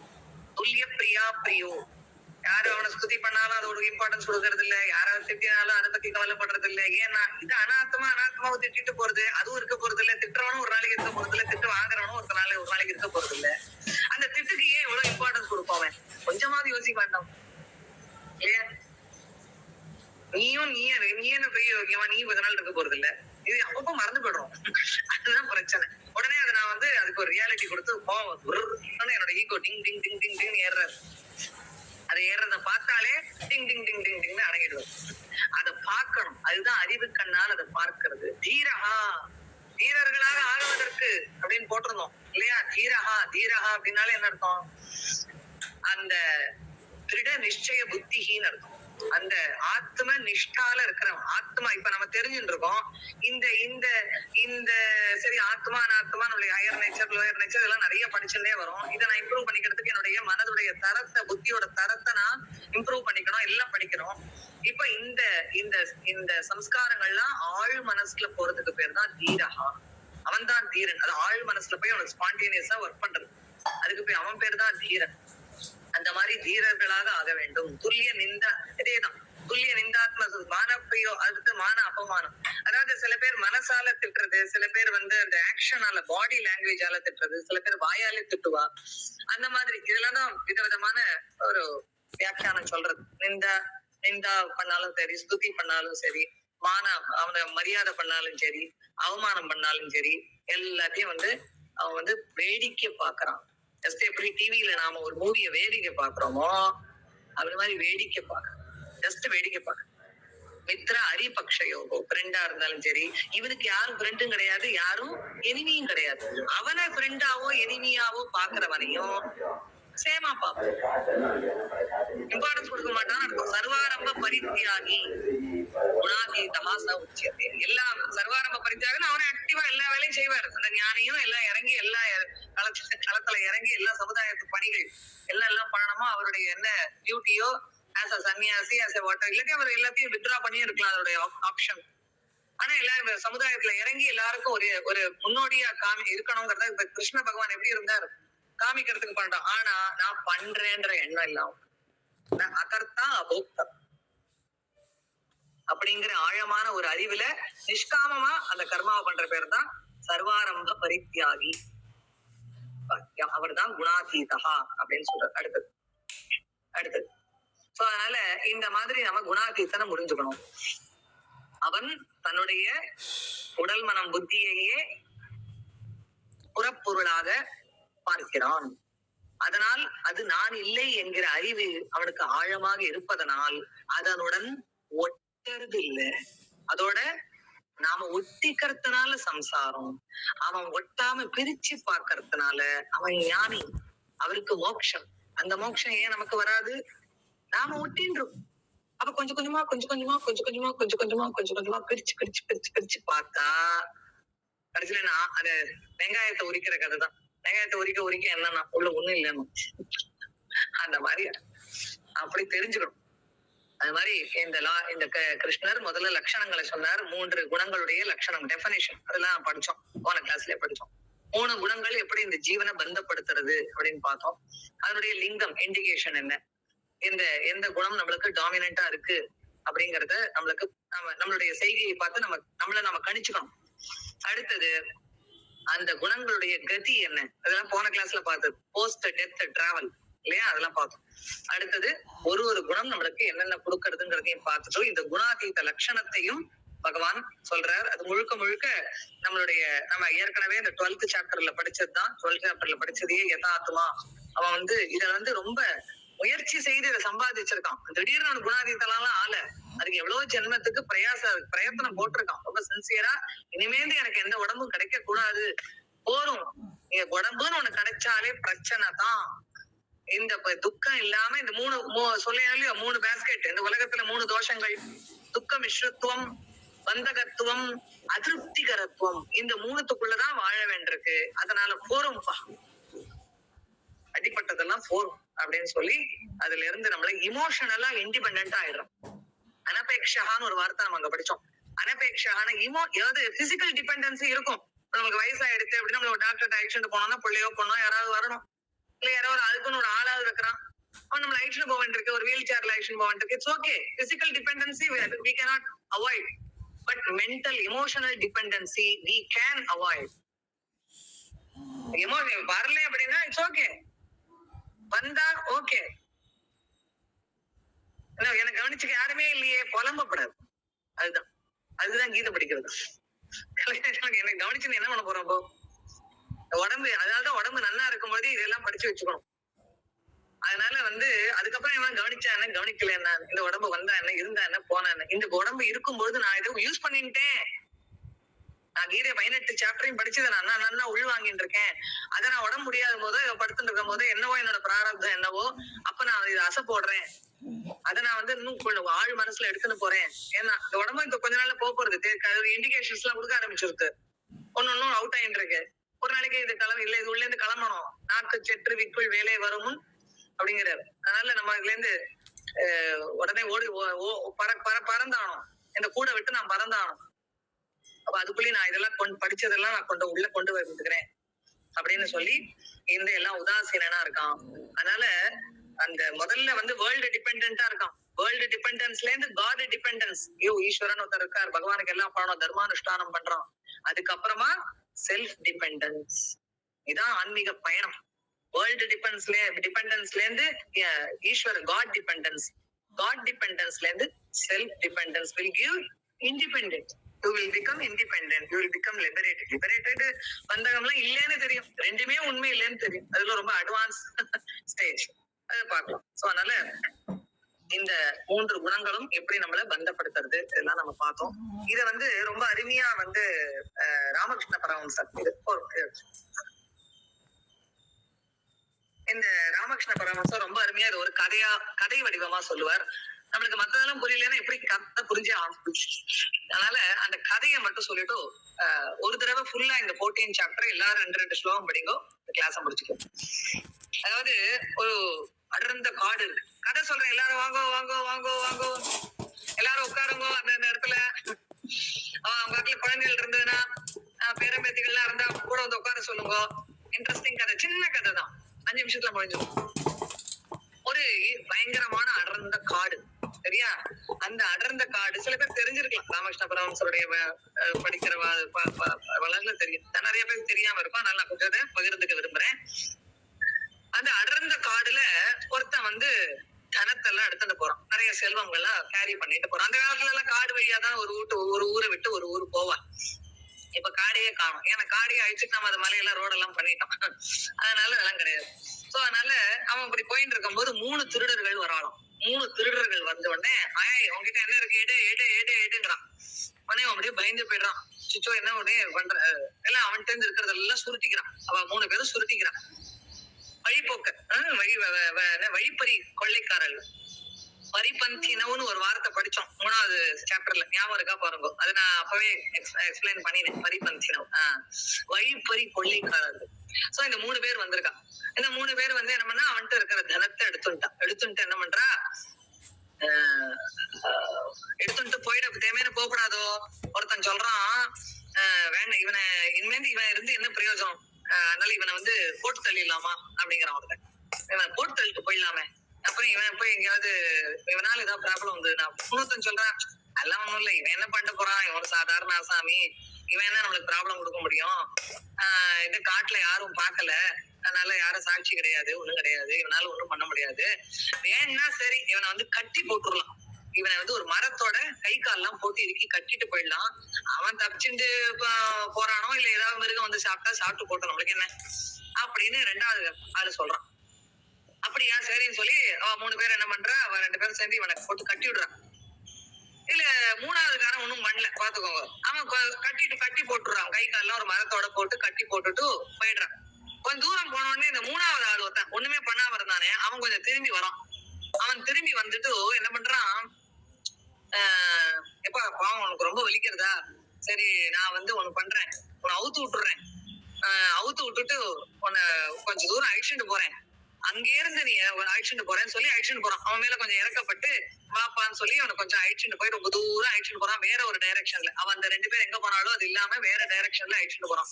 அழிச்சுட்டு போய் ஒரு இடத்துல போய் நிக்க வச்சுட்டு, அதோ பத்தியா இங்கே இருந்து பார்த்தா அந்த ஊரு தெரியறது பத்தியா உனக்கு மைல்டா தெரியறதா, அங்க பாரு ஏதோ வீடுகள் எல்லாம் தெரியறது பாரு, ரொம்ப தூரத்துல இருந்து தெரியறான், தூரத்துல இருந்து தெரியாது. இப்படியே நடந்து போனேன்னா நீ அந்த ஊரை போய் சேர்ந்து வரலாம், உன் வீடு அந்த பக்கம் தான் இருக்கு அது அப்படின்னு சொல்றான்.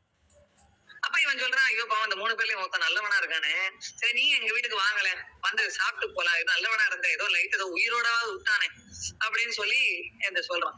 அவன் சொல்றான், இல்ல இல்ல நான் வர முடியாது, நான் வந்து என்ன அங்க போலீஸ் புடிச்சுருவான், அதனால போனா போறது உனக்கு வழி சொல்றேன், நீ ஓடிவிடும், இங்க இருந்து இப்படியே ஓடிவிடு, அதான் உன் வீடு அந்த பக்கம், உங்க வீடு அந்த பக்கம் தான் இருக்கு, அந்த கிராமத்துல தான் அப்படின்னு சொல்லி அனுப்பிச்சு விட்டுறான்.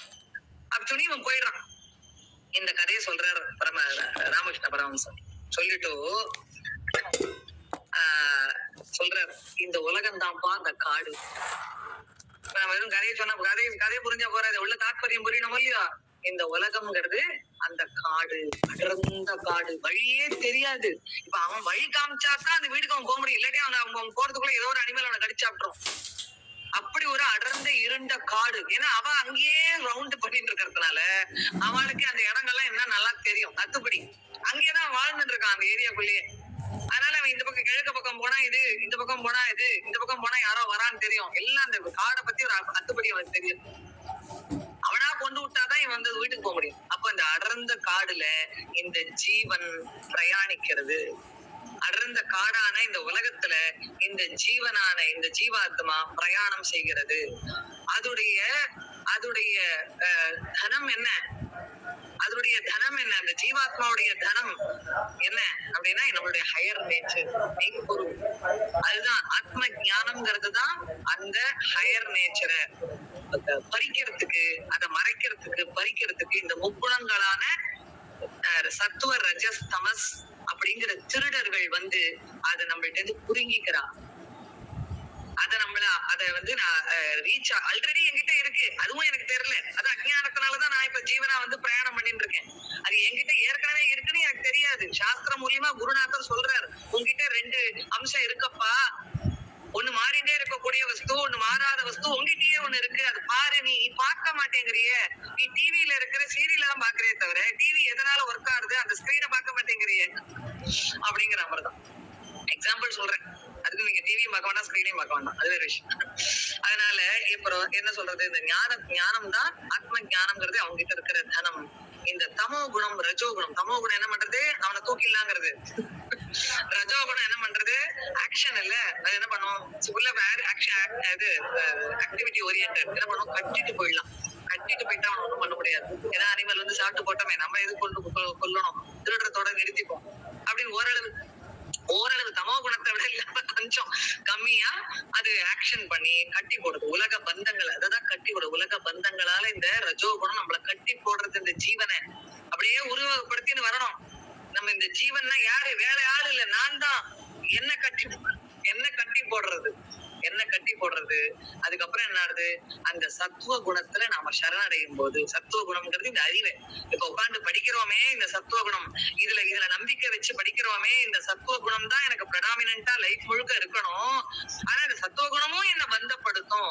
இந்த இந்த இது எப்படி பந்தப்படுத்தும், எனக்கு நான் கீதை படிச்சுட்டேனாக்கும், நான் 18 சாப்டர் முடிச்சுட்டேனாக்கும், முடிஞ்சு போச்சு. சத்துவ குணம் ஒண்ணு பந்தப்படுத்திடுச்சுன்னு அர்த்தம். புரியுறதோ? நாம பண்ற நல்லதும் நாம பண்ற நல்ல கர்மாவும் நம்மளை பந்தப்படுத்தும். ஏன்னா அது பண்ணிட்டே இருக்கும்போதுதான் நம்மளுக்கு ஒரு ரெகக்னிஷன் கிடைக்கிறது சொசைட்டில. நம்மளை பார்த்து எல்லாரும் நமஸ்காரம் மாத்தா அப்படிங்கிறா, இல்லாட்டி யாரும் நம்மளுக்கு திரும்பி. அப்போ அது அது அது என்னுடைய ஈகோக்கு ரொம்ப சாட்டிஸ்பாக்சனா இருக்கு. அப்ப ஆக மொத்தம் நீ ஈகோ விடல, உன்னுடைய இண்டிவிஜுவாலிட்டி, உன்னுடைய தன்னுணர்வை விட தயாராகவும் இல்ல. அப்ப சத்துவம் நான் நல்லதானே பண்ணிட்டு இருக்கேன், நான் எல்லாருக்கும் நல்லதான் பண்ணிட்டு இருக்கேன், என்னுடைய டயத்தை நான் ரொம்ப நல்லா ஸ்பெண்ட் பண்ணிட்டு இருக்கேன், முடிஞ்சு போச்சு, நினைச்சே முடிஞ்சு போச்சு. அப்ப அந்த சத்துவ குணமும் நம்மள இது நல்ல விஷயங்கள்ல சொல்றோம், சத்துவ குணம் எப்படி நல்லதான் பண்ணும். ஆனா அந்த நல்ல விஷயமும் நம்மளை பந்தப்படுத்தக்கூடிய ஒரு கெப்பாசிட்டி இருக்கு. ஆனா என்ன பண்றதுன்னா அது நம்மளுடைய மனசை ரிஃபைன் பண்ணி பாலிஷ் பண்ணி இந்த இந்த இந்த ஞானத்தை நமக்கு கொடுத்து அது கொண்டு போய் விடுறதான். எது அது எண்ட் ஆஃப் தி காடு வரைக்கும் கொண்டு போய் விடுறான். பத்தியில அந்த 3வது ஆளு கொண்டு போய் விட்டுட்டு அவன் சொல்றான், நீ என் கூட வா. இல்ல நாங்க வர முடியாது, ஏன்னா என்னுடைய கூட்டாளிங்க இருக்கானே அவனை விட்டுட்டு நான் வர முடியாது. ஏன்னா அது ரெண்டும் எல்லாம் ஒண்ணு எல்லாம் ட்வின்ஸ் மூணு பேராச்சு. அதுக்கு என்ன சொல்ல வேடோதான் ட்ரிப்ளெட்ஸ். நான் அது 3 அவளை விட்டுட்டு வர முடியாது, அதுதான் என்னுடைய வாழ்க்கை. ஆனா நான் உனக்கு காமிக்கிறேன், உனக்கு பாதையை நான் காமிக்கிறேன், நீ அந்த வழியில போயிடும் அப்படின்னு அந்த சத்துவ குணம் நம்மள. அந்த சத்துவ குணம் தான் அதுவும் ஒரு திருடன் தான். நல்ல திருடன்னா அர்த்தம் நம்மள பந்தப்படுத்தக்கூடிய ஒரு பவர் இருக்கு. அதனால அந்த பரமபதமான அந்த மோட்சத்து துவாரத்தை இது காமிக்கக்கூடிய சக்தி அந்த சத்துவ குணத்துக்கு இருக்கிறதுனால இந்த குணங்களை தெரிஞ்சுக்கணும். தமோ குணத்துல இருந்து நேர சத்துவ குணத்துக்கு வர முடியாது. தமோ குணத்துல இருந்து எழுந்து காலத்தால இந்த சம்ஸ்காரங்கள் எல்லாம் பண்ணு அப்படின்னு சொல்லி நம்மளுக்கு ஆக்ஷன்ல முதல்ல பிரவருத்தி பண்ணி கோயில்ல போய் சர்வீஸ் பண்ணு, அது சத்யசாயி சமயத்துல போய் சர்வீஸ் பண்ணு, எதையா பண்ணு. அது மாதிரி வீட்டுல சோம்பேறி இல்லாட்டி வீட்டுல உட்காந்து அப்படியே உட்காந்து அந்த மாதிரி எல்லாம் உட்காரத எழுதி ஏதாவது பண்ணுது, புண்ணியமாவது உனக்கு கிடைக்கும் அப்படின்னு தமோ குணத்துல இருந்து ரஜோ குணத்துக்கு நம்மளை ஏற்கிண்டு அந்த ரஜோ குணத்திலேயே இருந்துடாம சத்துவ குணத்துக்கு நம்மள அடுத்த ப்ரமோஷனுக்கு அந்த சத்துவ குணத்தையும் விடு. சர்வ தர்மான் பரித்யஜ்யன்யார் பகவான் 18வது சாப்டர்ல சொல்ல போறார்.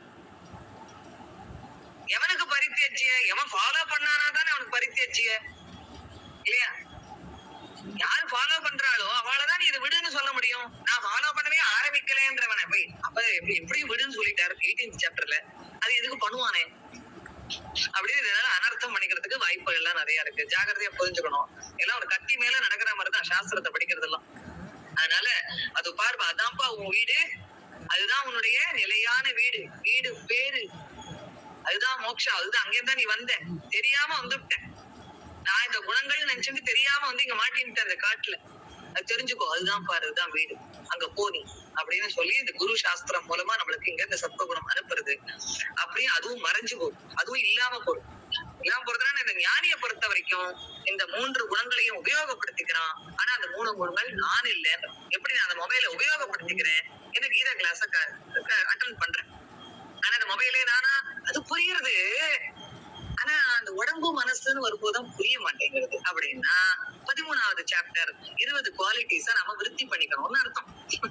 அப்ப அந்த 13வது சாப்டர்ல 20 குவாலிட்டிஸ விருத்தி பண்ண அதனுடைய குணங்களை எல்லாம் வளர்க்க இந்த ஞானம் நமக்கு திடமாக உள்ளே செல்லும் அப்படின்னு சொல்லி ஸ்ரீமத் பகவத்கீதா. இப்படிப்பட்ட ஒரு பகவத்கீதையில் உபனிஷத்துக்களின் சாரமாக, அதனாலதான் இந்த அறிவு எப்படி வர்றது அப்படின்னா வேதம் தான் அடிப்படை. வித்துனாலே டு நோ சொன்னேன் இல்லையா? நம்மளுடைய உணர்ச்சி அறிவை சார்ந்து இருக்கிறது, நம்மளுடைய செயல் நம்மளுடைய உணர்ச்சியை சார்ந்து இருக்கிறது. அதனால இந்த அறிவுதான் எல்லாத்துக்கும் பேஸ். அந்த அறிவை எது கொடுக்கிறது? வேதம். வேதத்துல 2 பகுதி, கர்மகாண்டம் ஞான காண்டம். இந்த கர்மகாண்டாவை தர்மானுஷ்டானம் பண்ணி உபாசனா பண்ணிதான் பக்தி. பக்தி யோகா என்ன படிச்சோம் 12th சாப்டர்ல? தர்ம அனுஷ்டானம், கர்மயோகா பிளஸ் உபாசனா யோகா பிளஸ் ஞான யோகா இஸ் ஈக்குவல் டு பக்தி யோகா. பக்தி யோகம்ங்கிறது தனியா கிடையவே கிடையாது. இது மூணுத்து கூட அடியில இருக்கு. அதுதான் ஆணி வேர் பக்திங்கிறது. பக்தியினாலதான் இப்ப உட்காந்து படிச்சுட்டு இருக்கோம். இது வந்து 1000 கோயிலுக்கு போயிட்டு வந்து ஒரு புண்ணியத்தை இப்ப சம்பாதிச்சுட்டு இருக்கோம். இதை படிக்கிறது சாதாரண விஷயம் இல்ல. அதுக்கு எவ்வளவு புண்ணியம் கிடைக்கும். அது கோயிலுக்கு போல ரொட்டீன்ல போயிட்டு இன்னைக்கு அடுத்தால நிறைய பேர் எனக்கு அனுப்புவா, இன்னைக்கு இந்த கோயிலுக்கு போயிட்டேன், இன்னைக்கு இந்த பாராயணத்துக்கு போயிட்டேன், எனக்கு I will be missing this class. Miss பண்ணதுதான் அந்த கோயில். அது என்ன சொல்றது, அது கீதை உட்காந்து படின்னு சொல்றது. நாம என்ன பண்றோம், அந்த ஆக்டிவிட்டி ஓரியன்டட் தான் ரஜோகுணம்னு பேரு. அப்ப ரஜோகுணத்துல நம்மளுக்கு பிரவருத்தி இருக்குன்னு தெரிஞ்சுக்கணும். இப்ப சத்துவகுணத்தை நம்ம பிரடாமினா வச்சுக்கணுமா, ரஜோகுணத்தை பிரடாமினா வச்சுக்கணும், இட்ஸ் யுவர் சாய்ஸ். ஒதுக்கப்பட்டிருக்கு. அந்த அளவுக்கு இன்னும் இழுக்கும், பிறவி இன்னும் இழுக்கும், அவ்வளவுதான். அதனால அது வந்து ஜாகிரதையா புரிஞ்சுக்கணும். படிக்கிறதுங்கிறது இதெல்லாம் விடுறதுங்கிறதுக்கு தான் படிக்க, மனதால விடுறது, அறிவால விடுறது எதையும் நம்ம. அப்ப இது வந்து அப்ப ரெண்டாவதோ ஏதோ நடிக்கிற மாதிரி இருக்கேன்னு கிடையாது. இதுதான் வந்து தெளிவான அறிவுங்கிறதும் இன்னும் நிறைய படிச்சா தெரியும். அதனால அப்படிப்பட்ட அந்த ஞான காண்டமும் கர்ம காண்டமும் இருக்கக்கூடிய உபநிஷத்துக்களின் சாரமாக இருக்கக்கூடிய பிரம்ம வித்யாயாம் யோக சாஸ்திரம், இந்த மனசை பக்குவப்படுத்துறதுக்கான ஒரு கருத்துக்களை சொல்லக்கூடிய இந்த பகவத்கீதை, அது ஒரு ஸ்ரீ கிருஷ்ணார்ஜுன சம்வாதமா இருக்கக்கூடிய ஒரு சம்பாஷணை, ஒரு டயலாகா இருக்கக்கூடிய இந்த ஸ்ரீ கிருஷ்ணார்ஜுன சம்வாதமா இருக்கக்கூடிய இந்த பகவத்கீதையில் எல்லா சப்தமி பகுவச்சனத்துல இருக்கு, பார்க்கணும் நீங்க. அப்போ குணத்ரய விபாகம் என்கிற தலைப்பை கொண்ட இந்த யோகம் அப்படின்னா தலைப்புன்னு, குணத்ரய விபாகம் என்ற பெயரை கொண்ட தலைப்பை கொண்ட அந்த பெயரை கொண்ட இந்த 14வது சாப்டரை இந்த அளவிலே இப்பொழுது நாம் நிறைவு செய்கிறோம். கிருஷ்ணார்ப்பணம் அஸ்து. இந்த எல்லாமே கிருஷ்ணார்ப்பணம். ஏன்னா இதை நான் படிச்சேன் அப்படின்றது அந்த 4 வரக்கூடாது. அகர்த்தா அபோக்தா பண்ணிட்டு இருக்கணும். அது ஆழமா போறதுக்கு வரைக்கும் நம்ம பண்ணிட்டு இருக்கணும். ஆனா அந்த அகர்த்தாங்கிற அந்த டூயர்ஷிப் தான் நம்மளுக்கு கர்மாவை கொடுக்குறது. அதுதான் நம்மளுக்கு புண்ணிய பலனை கொடுத்து கர்மா தியரியில நிறைய படிச்சோம். 3, 4, 5 சாப்டர்ஸ் மறக்கவே கூடாது. ரொம்ப ஆழமான சாப்டர்ஸ் அதெல்லாம். அதனால அந்த கர்மாவை ஒரு செயலையும் எப்படி செய்யணும், எந்த ஒரு எண்ணத்துடன் செய்யணும், எந்த ஒரு பாவத்துடன், attitude, right action, proper action with proper attitude is equal to கர்ம யோகான்னு படிச்சோம். அதனால இதெல்லாம் நல்லா மனசுல வாங்கிட்டு இன்னைக்கு இந்த கிளாஸ் முடிச்சுக்கலாம். டைம் ஆயிடுச்சு. அதனால அடுத்த கிளாஸ்ல நம்ம இந்த 14வது சாப்டரை ஃபுல்லா ரிவைஸ் பண்ணிட்டு அதுக்கப்புறமா 15வது சாப்டர் ரொம்ப ரொம்ப முக்கியமான சாப்டர். ரெண்டே கிளாஸ்ல 14வது சாப்டர் முடிச்சாச்சு. குணங்களோட இருக்கிறது நிறைய சொல்லலாம். இந்த 13வது சாப்டர்ல இருந்து 18வது சாப்டர் வரைக்கும் சுவாமிஜியோட எழுத்தாப்புல உட்கார்ந்து கேட்கக்கூடிய ஒரு பாக்கியம் எனக்கு கிடைச்சது. 2 மாசம் நான் வந்து தேனி ஆசிரமத்துல இருந்து படிச்சேன். இந்த ஆசிரமத்துல இருந்து அந்த ஆசிரம வாழ்க்கையில ஒரு ரொட்டீன் போட்டு கொடுப்பாரு சுவாமிஜி. அந்த ரொட்டீன் காத்தால 5 மணிக்கு எழுந்தோம்னா கோபூஜையோட ஸ்டார்ட் ஆகும். ராத்திரி 10 மணி வரைக்கும் நம்மளுக்கு எப்படி திரும்ப முடியாது, வீட்டுக்கு போன் பண்ண முடியாது, ஒண்ணுமே போன் பண்ண முடியாத டைம் இருக்காது. வேற எந்த சிந்தனையும் இல்லாம பண்ணிடுவாரு சுவாமிஜி. அந்த அளவுக்கு ஒரு ரொட்டீன்ல எழுத்தாப்புல ஃபர்ஸ்ட் பர்சனா உட்காந்து கேட்டதுனால அது ஒரு இன்னும் 13வது சாப்டர்ல இருந்து 18வது சாப்டர் வரைக்கும் இன்னும் ஆழமான மகன ஒரு 6 months கோர்ஸா நடத்தினார். 6 months நம்ம விட்டு எங்க போறது, அதுல பசங்க எல்லாம் படிச்சுட்டு இருந்தது. அதனால அட்லீஸ்ட் இந்த 2 மாசம் அவள்லாம் அனுப்பிச்சா அவளுக்கு எல்லாம் வந்து நன்றி சொல்லணும். அதனால அந்த ஒரு கிட்டத்தட்ட 52 நாள் நினைக்கிறேன். அது ஒரு என்னோட லைஃப்ல ஒரு கிடைச்ச ஒரு மிகப்பெரிய பாக்கியம். சுவாமிஜியோட கூடவே இருந்து அது வந்து படிச்சது. அதுக்கப்புறம் அந்த எண்ட் ஆஃப் அந்த கோர்ஸ் தான் அவர் வந்து அந்த ஆத்ம வித்யா ஆரம்பிச்சார். அன்னைக்கு ஃபர்ஸ்ட் டே ஆத்ம வித்யா ஆரம்பிக்கும் போது நாங்க எல்லாரும் இருந்தோம். அதுதான் ஒரு குரூப் போட்டோ அமைச்சிருந்தேன் குரூப்ல ஒரு தடவை. ஒரு 50-60 பேர் நாங்க அட்டன் பண்ணினோம். அன்னைக்குதான் ஆரம்பிச்சார் இந்த ஆத்ம வித்யாவை ஆரம்பிச்சார். அதுக்கும் முன்னாடியே கிட்டத்தட்ட 8-10 வருஷம் சுவாமிஜியோட ஒரு சம்பர்க்கம் கிடைச்சதுனால அவரும் பாம்பே வந்து நிறைய வகுப்பு எல்லாம் எடுத்தார். அதனால அதையும் போய் அட்டன் பண்ணக்கூடிய நினைச்சுப்பேன். இவ்வளவு பேர் இருக்காங்க, இருந்து 15 பேர் கூட இருக்க மாட்டாங்க காத்தால வகுப்பு. அப்படி எடுப்பாரு சுவாமிஜி. கைவல்ய நவநீதம் எடுப்பார், விஜயவேக சூடாமணி எடுப்பார். அவ்வளவு நோட்ஸ் எழுதி அவ்வளவு நோட்ஸ் எழுதும். ஒண்ணுமே சில எல்லாம் புரியவே புரியாது. பரவாயில்ல எழுதி வச்சுப்போம். தூக்கம் வராம இருக்கிறதுனால நம்ம சில சமயம் தூக்கம் வராம இருக்கிறதுக்கோசரமாவது எழுதுவேன். அந்த மாதிரி எல்லாம் எழுதி நம்மளுக்கு வந்து அப்புறமா வேற ஒரு டெக்ஸ்ட் படிக்கும் போது இது கனெக்ஷன் புரியும். அதனால இப்போ நான் அந்த நோட்ஸ் எல்லாம் எடுத்து பார்க்கும்போது அந்த ஒரு கிருத்தஜ்ஞதா தான் நமக்கு வருது. அந்த அவருடைய நன்றி. அதுக்கெல்லாம் என்ன பண்ணணும் அப்படின்னா இதைதான் பண்ணணும். அவர் இதான் சொன்னார். தெரிஞ்சதை நிறைய பேருக்கு சொல்லிக் கொடுக்கும். எல்லாத்தையும் போய் இந்த நம்மளுடைய சனாதன தர்மனுடைய சாஸ்திரம் ரீச் ஆகும். அதனால நீங்களும் உங்களுடைய உறவுகளோ இல்ல குழந்தைகள், நெக்ஸ்ட் ஜெனரேஷன் குழந்தைகளுக்கு நம்ம சனாதன தர்மத்துடைய முக்கியத்துவம் எல்லாம் சொல்லி அது ஒரு நல்ல கிளாரிட்டி கொண்டு வந்து கொடுக்கணும் அப்படிங்கிறது அது இந்த ஒரு ஒரே நோக்கத்துலதான். உங்களுக்கும் அந்த மகிழ்ச்சி வரணும், அந்த ஆனந்தத்தை நீங்க எல்லார்ட்டையும் பகிர்ந்துக்கணும். அதுக்குதான் இந்த மனுஷ வாழ்க்கை வாழறோம் அப்படிங்கறத தெரிஞ்சுட்டு நாம இந்த வகுப்பை முடிச்சுக்கலாம். உங்களுக்கு ஏதாவது டவுட் எல்லாம் இருந்ததுன்னா கூட நீங்க கேட்கலாம். டவுட் கேட்கற செஷனே வைக்கிறது இல்லைன்னா வைக்கலாம். சுவாமிஜி ராத்திரி வைப்பார் 9 to 9:30 doubt question answer session அப்படின்னு வைப்பார். நம்ம வைக்கலாம். அதுக்கப்புறம் கூட ஒரு நாளைக்கு வெறும் கொஸ்டின் ஆன்சர் செஷன் கூட வைக்கலாம். ஆனா அதுக்கு நீங்க ஒரு ஓவர் பீரியட் ஆஃப் டைம் நீங்க அட்டன் பண்ணிருக்கணும். திடீர்னு இப்ப போன மாசம் வந்து அட்டன் பண்ணிட்டு டவுட் கேட்க கூடாது.